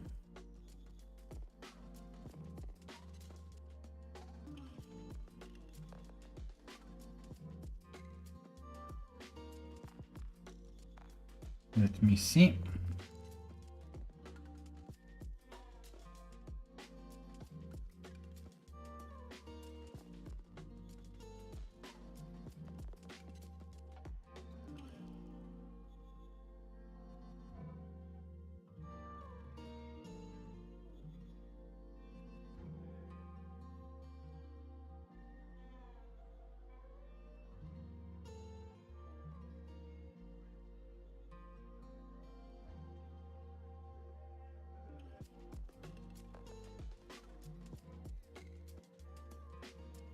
Why don't I find right now in Google?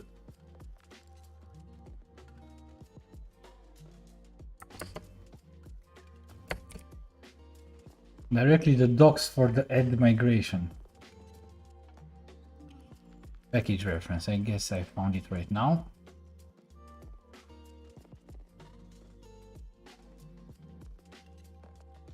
I think we need to, we have this verify installation using tools, target and startup project. I guess we have to define, because otherwise there might be errors. We might need to define the target project, but just want to have here. Here is what I was looking for. So we have here a DB context, no project, the target project, okay? This is the one that we actually choose basically when, and the startup project, but that should actually be the same, I guess. No, because the startup project, it will take the app host. So this is something that we would need to specify.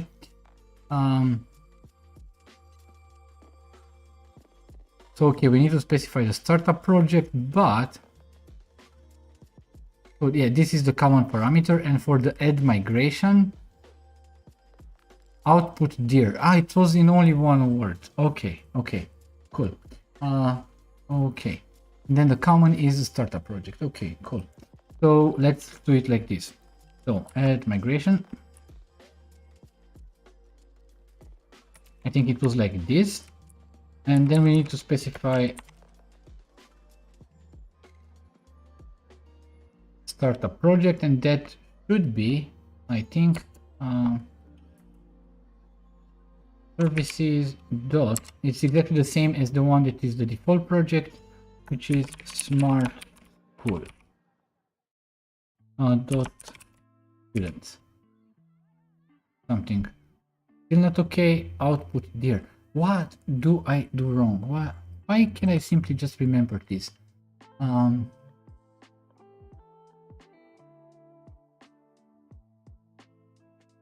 It's only with one dash. Yeah. But then also this one.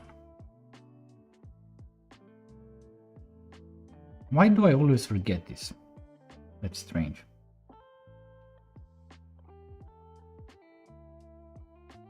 Okay. So now the build started, and theoretically we should see the migration just in a few seconds.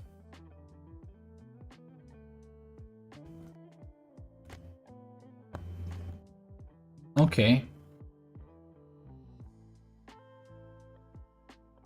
Obviously.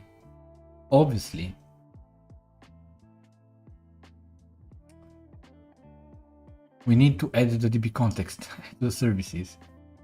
So yeah. var cs equals builder dot configuration dot get connection string, and I usually name my connection strings default builder services dot add DB context, type fdb context,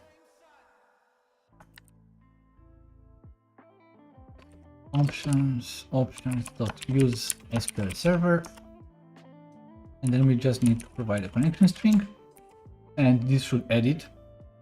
Right now it should be okay. Let's try again.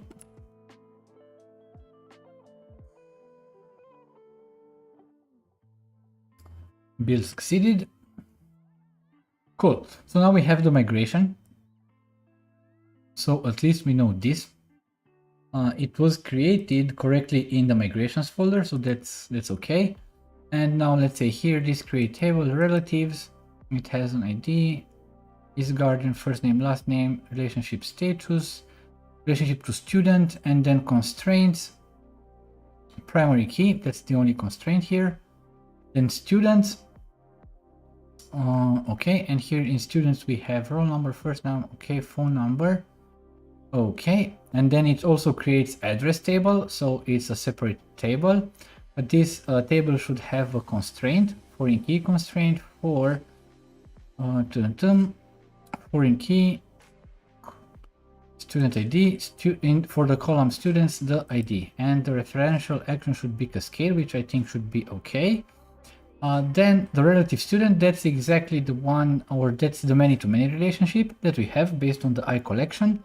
So what we have here is, once again, we have this type of constraints like the primary key, which is a composite key between these two identifiers, and then we have a foreign key to relatives and a foreign key to students with a referential action cascade.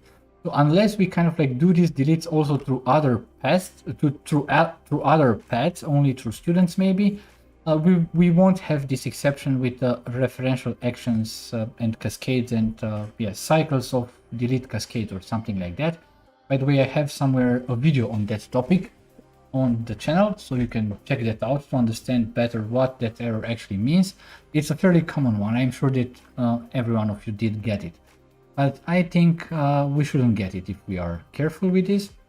So the only thing that we can do right now is to kind of like update database, but this is, I think,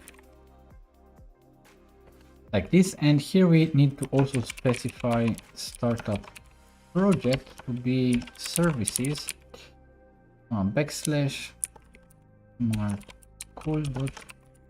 students, because it's the same startup project. So let's do this and let's see if we have a correct update. Okay, so we have, okay, okay, this is an exception that I got in .NET 8 with system globalizations. On invariant culture is supported in globalization invariant, and for this one there was a solution. We need to add something to the package reference of this one, and we need to set the invariant globalization to false.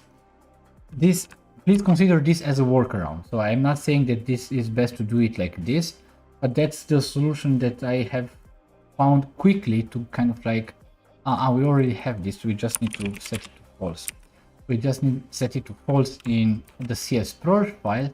Now we shouldn't get this exception back. So I haven't really investigated why exactly or what exactly this means and what repercussions it might have on the overall application.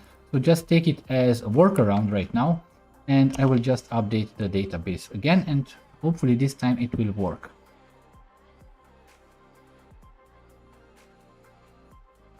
Kudos to all 13 of you that are still watching.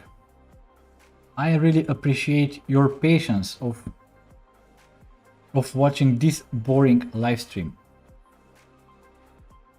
Cool, so I see that kind of like everything should be okay right now. Everything was added. So if we go to SQL Server Object Explorer, close on the students, if we go on tables, we should see the EF history table, and we should see that address, relatives, relative, student, and student. So it's okay. We have all the we have everything here what we need.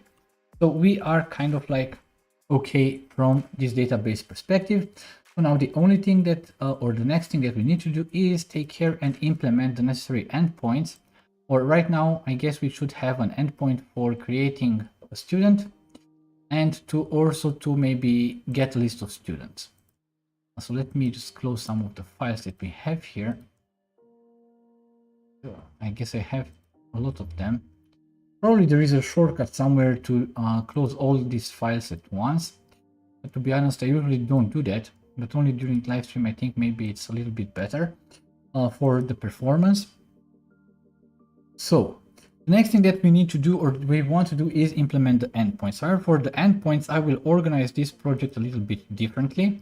And I will organize it to, well, some extent to what people might call vertical slices. And I'll just create here, for instance, a folder that I will call students. And in this folder, I will add here, I'm thinking right now about some stuff. Like I want to have granular, kind of like granular controllers for for different type of actions, like for instance, for actions that change the state of the application and actions that just read state. So basically actions that kind of like will use this concept of commands, for instance, and actions that will have this or that will handle just queries. So that might be something to take into consideration here. So, but there are some things that I want to apply basically to no matter exactly what type of actions they are. Like for instance, some dependency injection. Here actually we'll use also Mediator. So let's also go to dependencies. And you can get packages and let's add Mediator.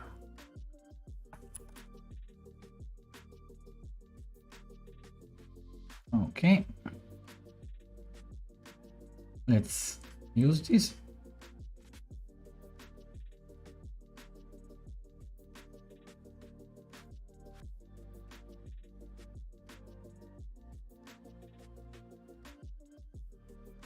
Okay, so we have added it.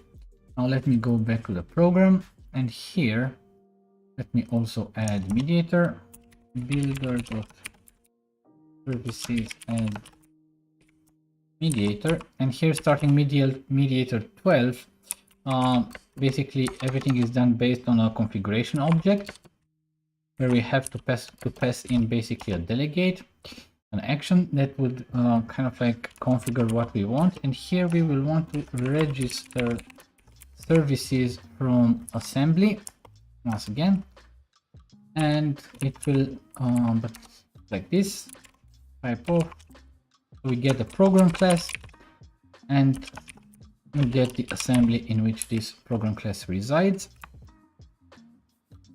and now we should be good to go. Convert to file scope namespace.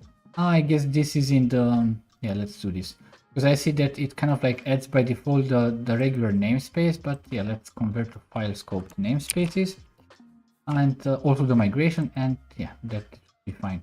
So now we also have Mediator here. Now let me check if not boring for me. I will watch it a few more times. Okay, great. I'm really happy to hear that. Who else is still watching? Please just drop something in the chat and let me know that you are still watching. I would really appreciate that. Cool. So now that we have this Mediator, let's go back to this idea of what we wanted to implement.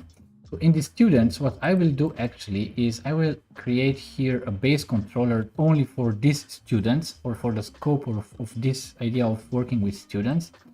So let me go here and create students base controller. Okay, so to make this a controller, I will inherit this for controller base. I will decorate it with the API controller.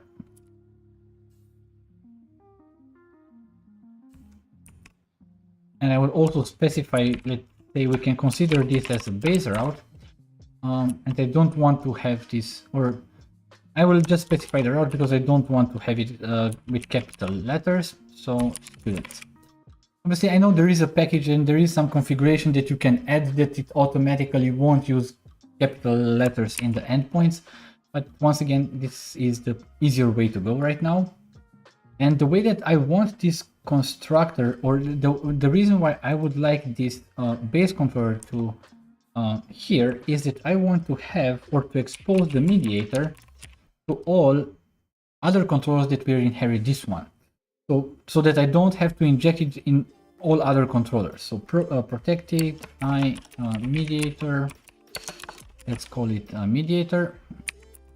This is actually a regular API. So it means that what we can do here is we can access the HTTP context, and in the HTTP context we have access to these request services. Let me maybe go with this on another line. And in these request services, we have access to this get required service. of type iMediator, and that would theoretically get me the mediator, and it would be available through this property, which will be in turn once again available to all the child classes or derived classes, to be more correct or more precise. Cool. So now that we have the base controller, what I would like to do here is to create maybe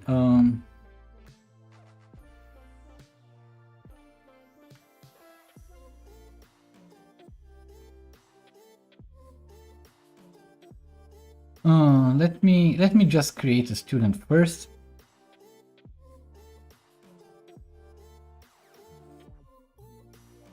Okay, so in this case I will create here a subfolder, and I will call this create,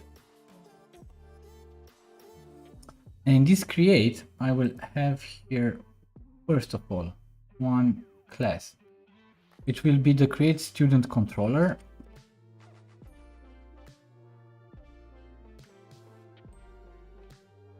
or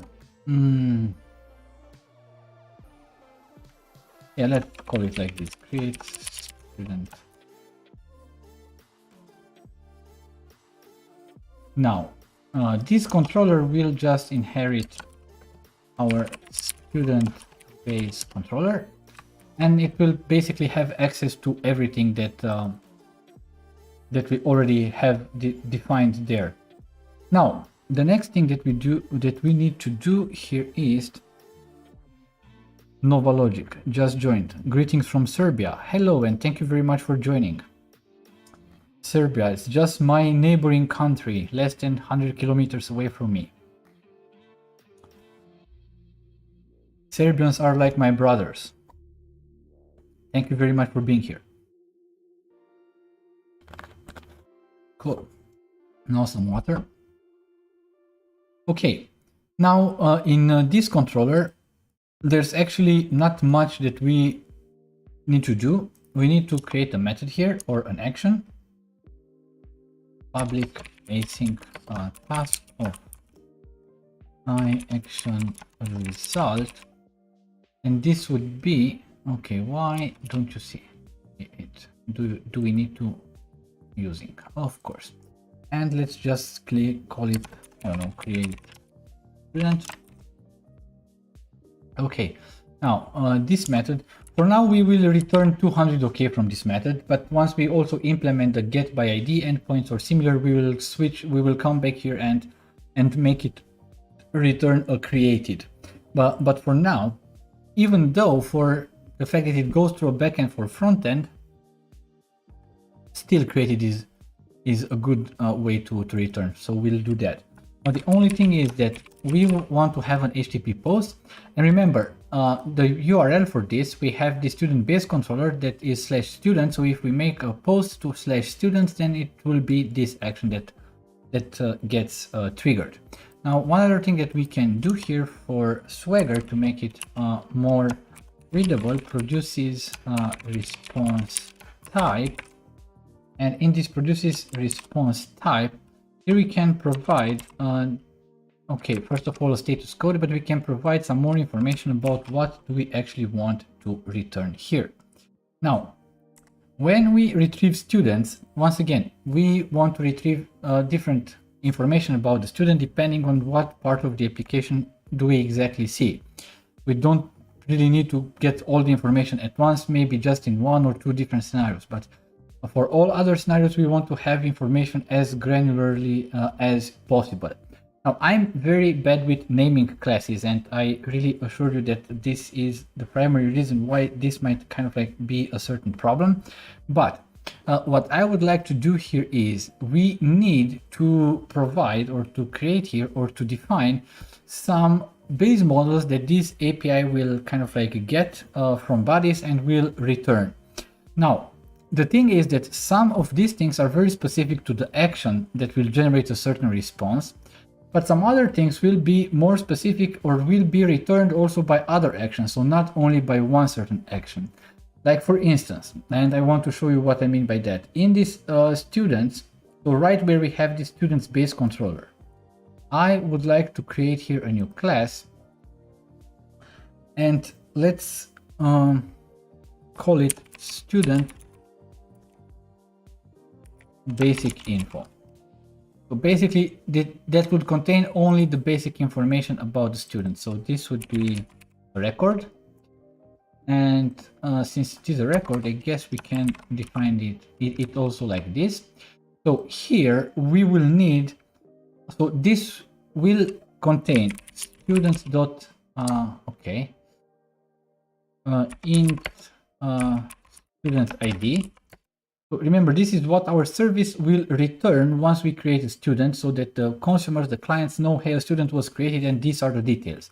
So we need to return the identifier because they, well, need to be aware of the identifier, although that's not even, or that's not always the case, but in most circumstances, we would need to do this.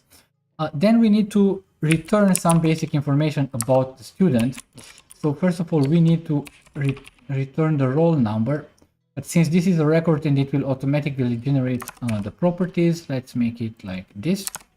So it will have a roll number. So what else do we return? We will also return, I guess the best way is to actually go into our domain, into our student class. Okay, this wording is crazy. But here basically we'll return the information that we have here, that we generate basically here when we create the student. So it will be roll number, first name, last name, and the date of birth. So this will be the only information that we will return here. So let me go here to the student basic info, string first name. Let's go on another line, string last name, and date only, date of birth, I guess. So that's what we will return. So this is when we go back to our action, to our endpoint, produces response type. And here in the produces response type, we can specify before we specify the 200.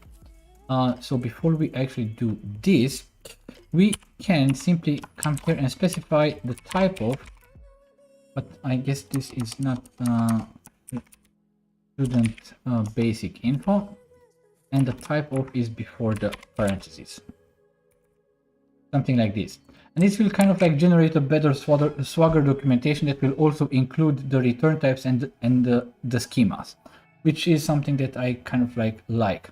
Now, there is one other thing. This for this post, we also need to get some information from the body. And here, for this one, this will be only kind of like a model that's used only for this specific action. So to keep this simple, in this case, I will have here public, and here also report. So basically in the same file, I won't create a new file for that, so that we have everything at a glance. Let's have here this, let's call it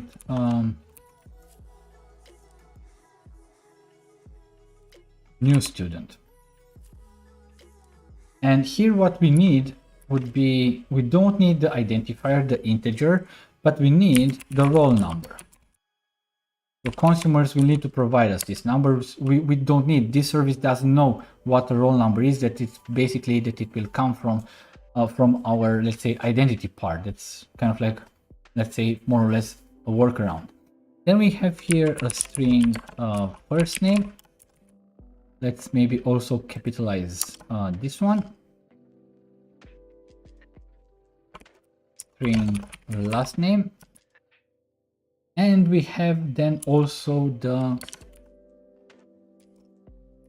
date only. Let me move on another line maybe.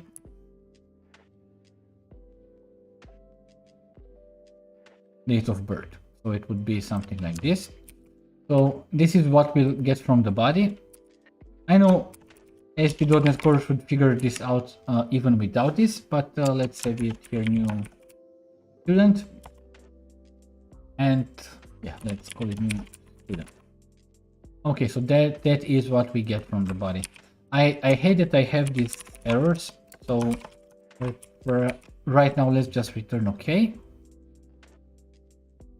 And we have still one warning, but this we'll get rid of that when we implement everything. So now we are still in this folder for create, and since I want to have everything related related to this feature of creating students to be actually in the same place, what I want to do here is I would simply add a command directly in this folder. But once again, here I will just add one file, and in that one file I will add both the command and the command handler. So let's do this. Okay, no. Yep, Visual Studio has stopped working, so until it recovers, please say something in the chat. For those of you who joined recently, just maybe let me know, just say hi and let me know where you are watching from. That would be totally appreciated. And also just give a sign that you are still watching so that I'd be happy to have an overview on who's still watching here. Did you save? I guess most of it I saved. But I will also click this recover file, but most of it I guess it was already saved. Maybe it was just one line or something like that that was not saved. Or maybe more, I don't know.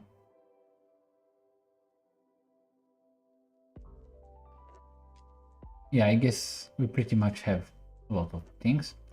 Now it still loads a lot of stuff. Once again, I don't know why it opened me a lot of different things here.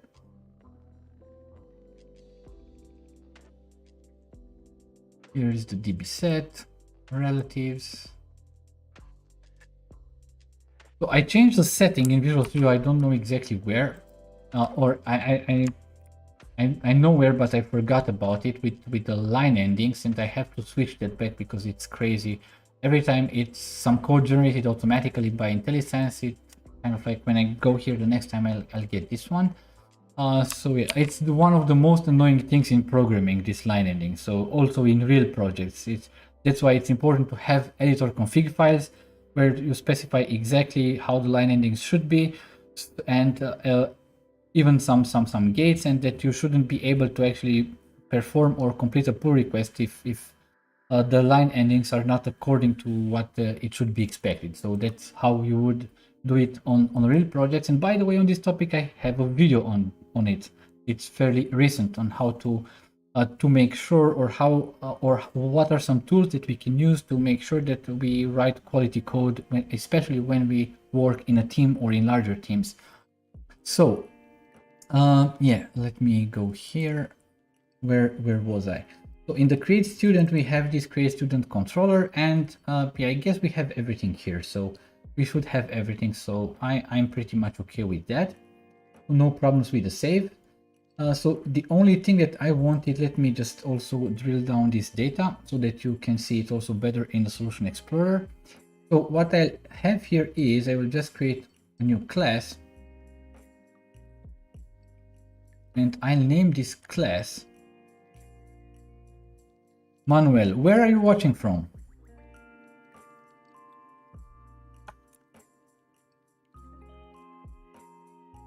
I will just name it create student.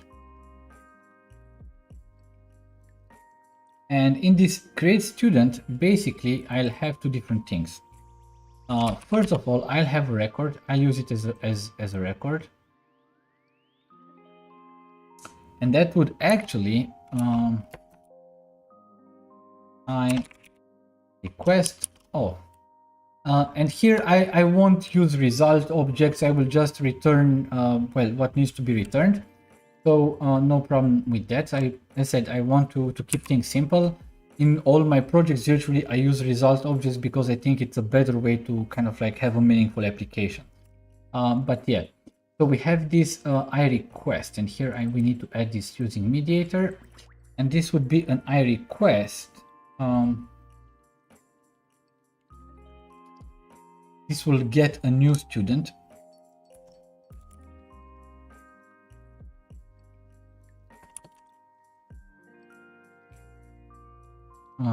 Okay.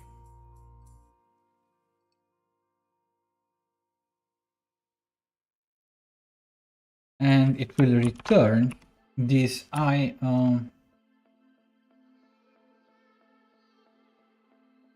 this student basic info. So that's what it would return. So that's kind of like that's the comment basically. And now I'll use a class, and this class would be create student handler. So you get this idea. I put both the comment and the handler in the same file because it's easier to follow, it's easier to understand what exactly belongs together. So here I guess we can even use primary constructors here. So we can use primary constructors because what we'll need here is the fdb context right now. Let's just call it context, and this should add also a field context, and we can then theoretically reuse them. Now the only thing is in this primary constructor is that, now let me go on another line. This would be an iRequest handler of not student basic info, but of create student, which is the comment, and then what it returns is the student basic info. Now obviously we need to implement this handler. Actually this kind of like has built-in support for cancellation tokens. So what we'll do is in the create controller, we'll also ASP.NET Core will provide a cancellation token for us. So we'll just pass it to the mediator. Okay, so let me go back here. First of all, this needs to be async. Okay, and here we will need to implement some logic. Now, actually the logic that we'll implement here is very simple. So first of all, we will have var student equals student dot create, but not student, but student. This is the class student. It should see that I need to, okay, this is one dot create. This is the factory method, and here request of new student dot. So what do we need to provide? A roll number,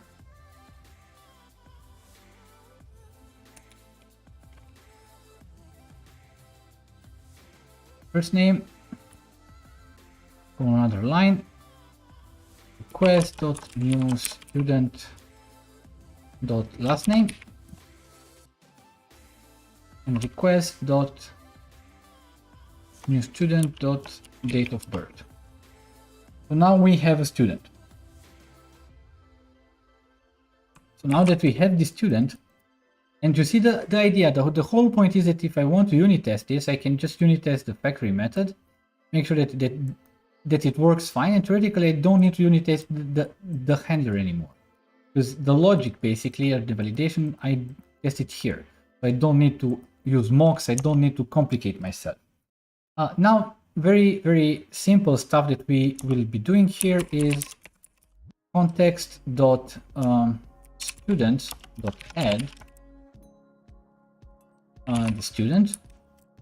Remember, here we have the primary constructor and we have this context, and that's exactly what we use here.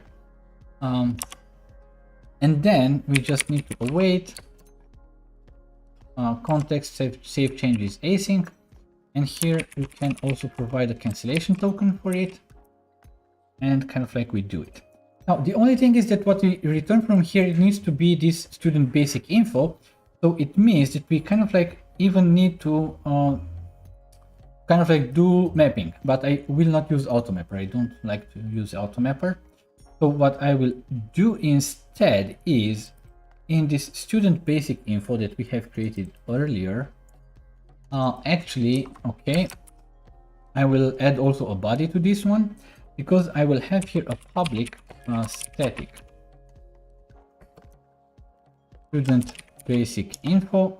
It will return, and then from student, and it needs to get a student like the domain model.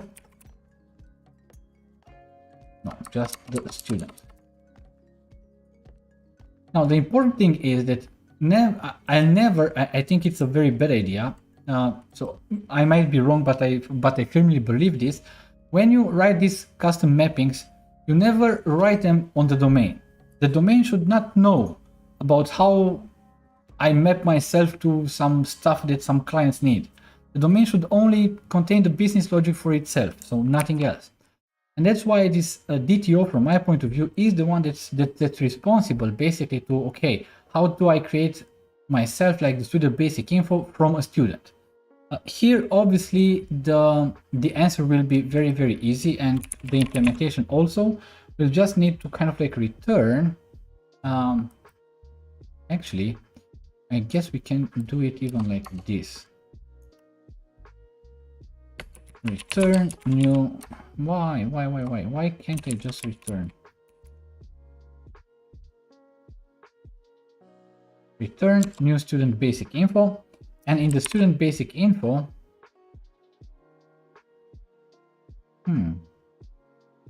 I guess it's without the return. Sorry for this. So student basic info, and in the student basic info,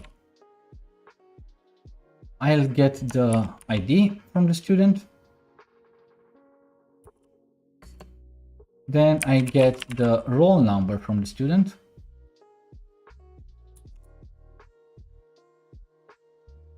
Then I get the first name from the student. Maybe just let's go on a different line. And then I get the last name from the student and the date of birth. Now, if you take a closer look, why is actually this important? Because when we get the student theoretically from the database, it should also include relatives, it should also include a lot of other stuff. But you know what the student basic info should also contain? The age.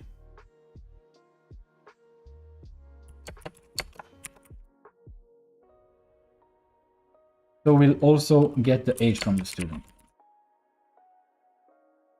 Okay, so once again, the idea is that we do these mappings because we kind of like only do this or only return the information that we need for what has been done just in this moment or in this action. We don't return other information like the relatives, like the address. This doesn't really interest us right now. Right now, only the basic information for the student is what I want to return. And that's why it's good to have this type of models and mapping so that you make sure that you always return only the data that you need. Now, in this case, like if we have created a student, it doesn't really, from a practical and performance point of view, from a database point of view, it doesn't really make really 100% of sense, because we create the student, so it's a brand new student, so the address will be null, the relatives will be an empty list, and so on and so forth. But when we read this data, so when we have, let's say, an endpoint that will get a list of students, and we just want to get the basic information of the students, that actually makes a lot of sense, because we can project directly to this student base, to the student basic info class. So we can do a projection and get from the database only the data that we need, not more than that specific data. And that's kind of like very, very, very important.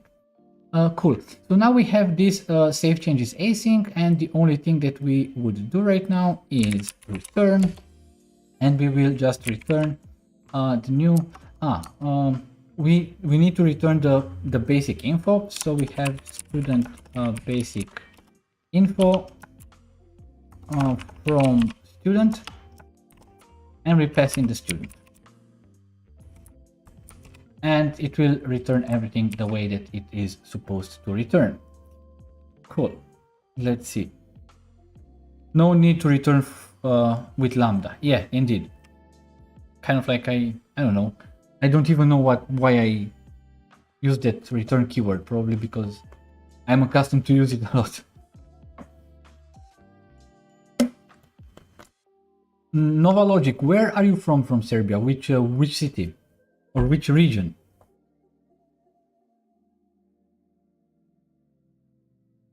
Cool. So now we have the comment, we have the handler, we have everything.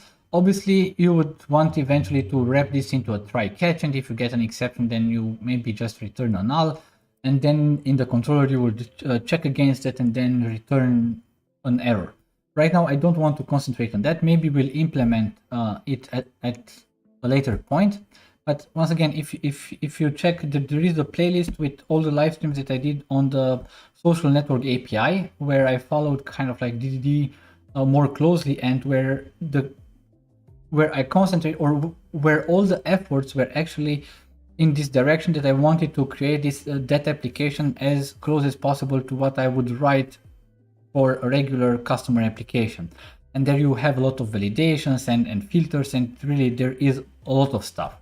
But right now I want to concentrate on wiring things up and getting things to work, so I don't want to get too deep into that one. Now the only thing that we need to have here is var comment equals new create student, and in this new student we just pass the new student, and then var result equals await dot. Remember, we have exposed the mediator through a protected property from the base controller. Send, and we send the comment, and we pass in the token. And then we just return the not okay but result.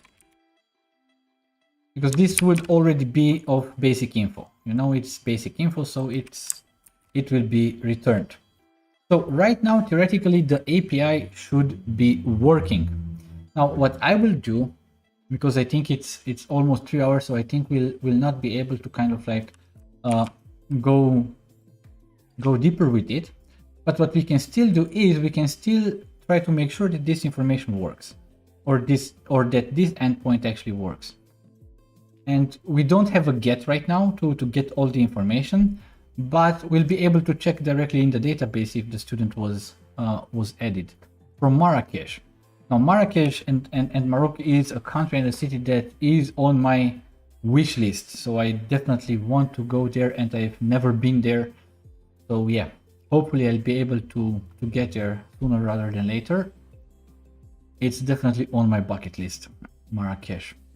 And Belgrade is obviously one of my favorite cities, to be honest. So I visited Belgrade, I think 4 times or something like that, and really it was a very, very pleasant experience there every single time. I think it's really a beautiful city and very welcoming people, and really I had only good experiences there. Cool. So what we have the student service, so let's go to the student service, and theoretically my Swagger should now document exactly what I have here. Okay, so that's kind of like something that I hate. No, I don't want to do this, because the date only ASP.NET, this is how the serialization is done, and I really hate this. I really hate this. I don't really want to lose a lot of time now to customize serialization and stuff like that. So no, definitely not. Sorry, I will kind of like have to move back to a date time. So I have to go back. This means that we need to also make a new migration, update the database. So let's go to the student, and here on properties, let's make everything date time. No, I kind of like hate how ASP.NET Core does the serialization by default for the date only. Especially if you want to have some manual input like in Swagger, I never figured out what I should actually say in that day of week, and you should make sure that it corresponds to the day. So it's crazy from my point of view, at least. So this is a date time right now. So also we need to change this in our factory method. We want to have here a date time. This obviously theoretic should create a lot of errors, but even here I should have had an error before actually I've changed that to this time. But you know what, if I build right now these students, let's click on build, theoretically I should be able to see all the errors that comes or that are created because of this change, and then I can go there and basically convert everything.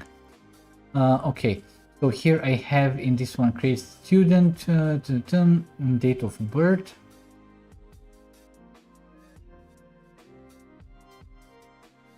Okay, but what's actually this?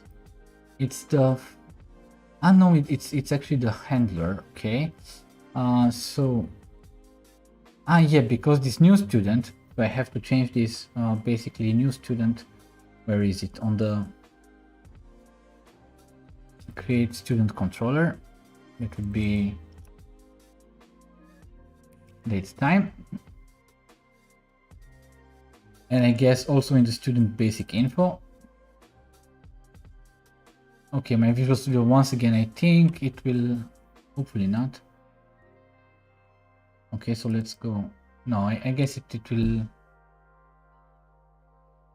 Yeah. So basically today I've tried out 3 different IDEs and the conclusion is that all of them actually suck. So yeah, VS Code with C# Dev Kit was not workable. Rider was also not workable. And VS, obviously it's the preview because I needed to use the preview when I created first the Aspire application.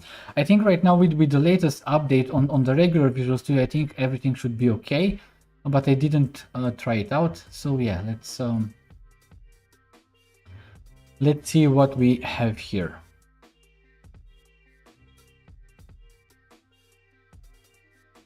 Grab some water.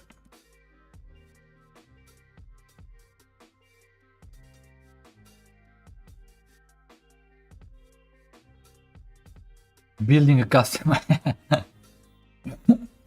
Actually, that would be a good challenge because that would be totally above my expertise and knowledge. Writing an IDE is something very difficult. Although you can reuse existing compilers, that would make things a little bit easier. But that would actually be something like this. Or that would be an idea. Okay, so I don't know. I think everything is safe. Let me just rebuild this once again. And I should see once again all the errors that I have, and then it's easier for me to correct them.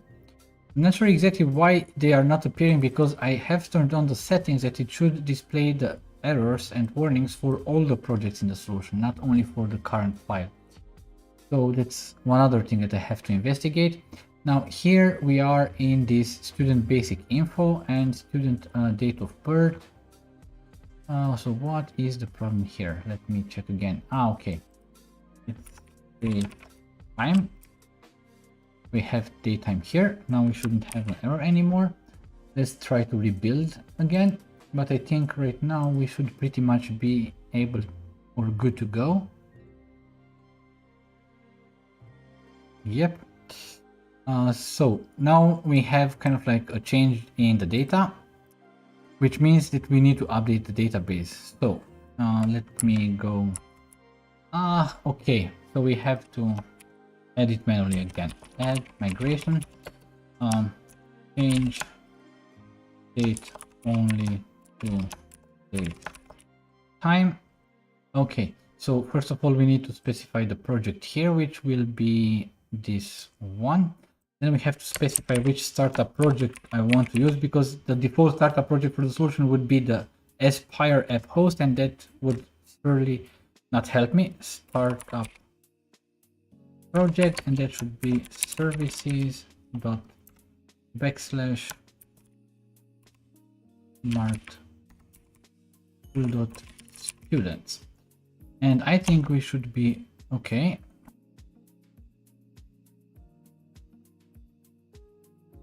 Okay, once again, I don't know what's with my brain. I guess I may be too old for this. I guess I should be downgraded to a junior software developer.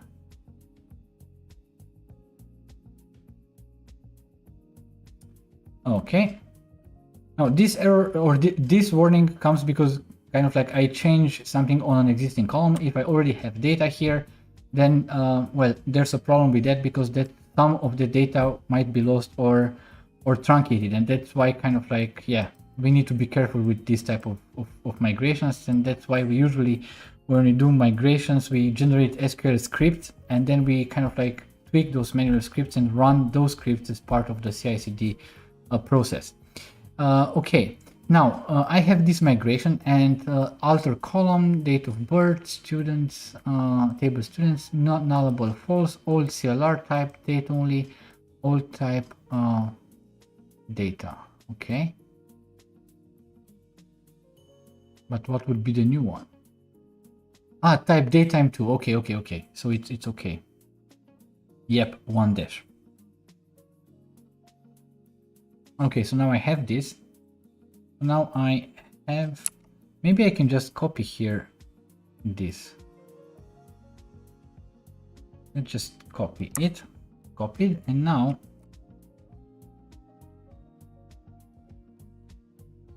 oh no, this will, hopefully this will throw an error. Yes, obviously, because it tried to do it via the app host, and obviously the app host doesn't know how to do this. So yep. And Moon, thank you very much for your thanks and for your super. I really appreciate that. I totally appreciate that. If you don't know, or if others that don't know what actually this means, is basically you have below the chat box this thanks or super thanks, or where you can kind of like make a small donation if you want. I don't say that you should, but I really appreciate, and especially that I kind of like never encouraged you during this stream to actually do that. The fact that Unmoon did this, I really appreciate that. Thanks a lot. Cool. So now we have altered the column. Now everything should be okay from this database perspective. So I think this this means that we could theoretically run our application again.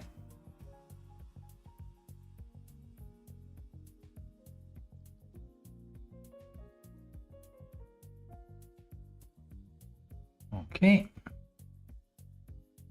Let me grab some water.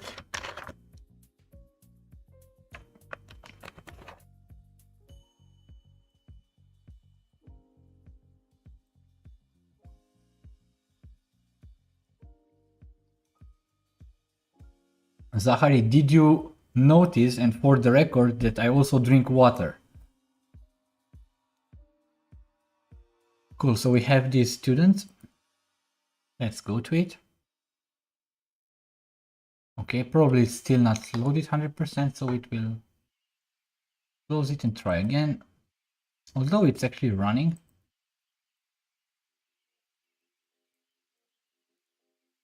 Yep, now it works.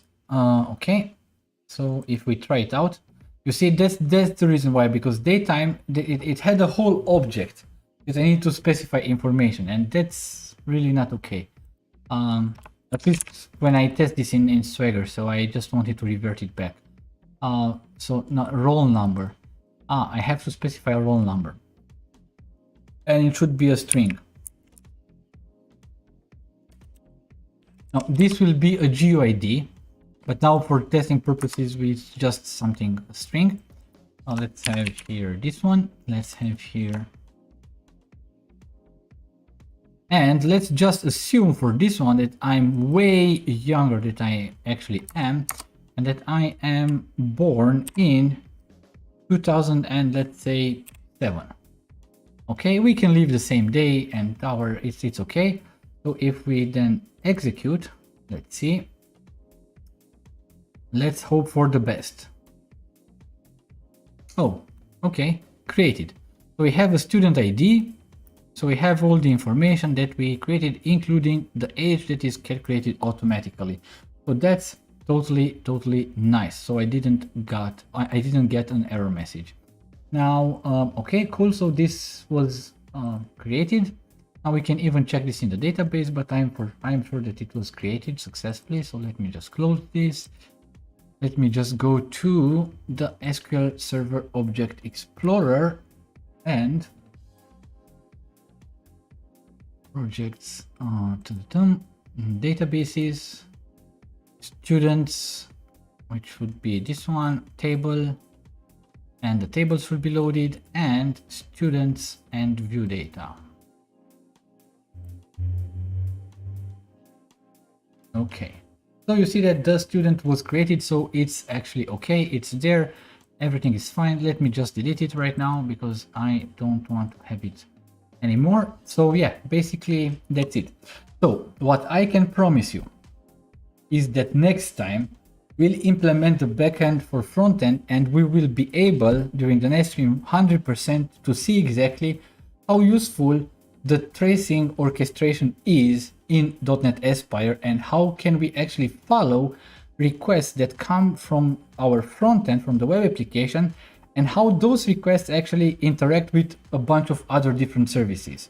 So this is something that we will 100% see next time, because we will implement the backend for frontend, and we will wire up the UI to this entire flow, and we'll kind of like create a list of students so that we list all the students and try to and also create, let's say, a create student form, and probably also start to implement some features regarding updating students piece by piece. So yeah, I guess probably the next stream will be more exciting than this one.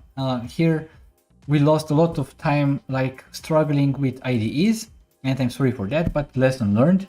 Never do this like an experiment, because experiments always go wrong. So I should have like played with it more before having this idea of just using VS Code and the C# dev kit extension.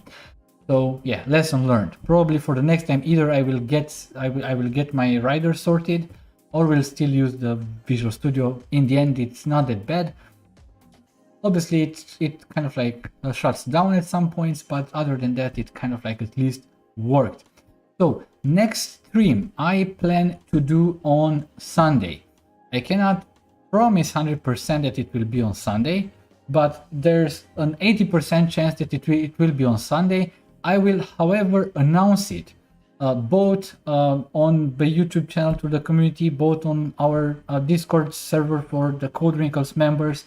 I will also announce it on Twitter and everywhere on all social networks. So if you just stay tuned, you will find an announcement regarding when the next live stream will be fairly soon, probably tomorrow or latest on Wednesday.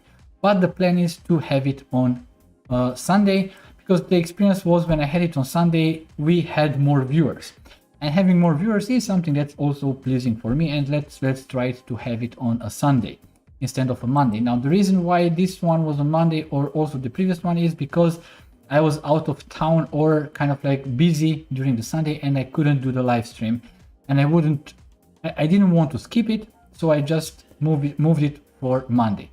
But yeah, let's keep in touch. Thank you very much for tuning in and holding by for such a long time, and with so many problems like with IDEs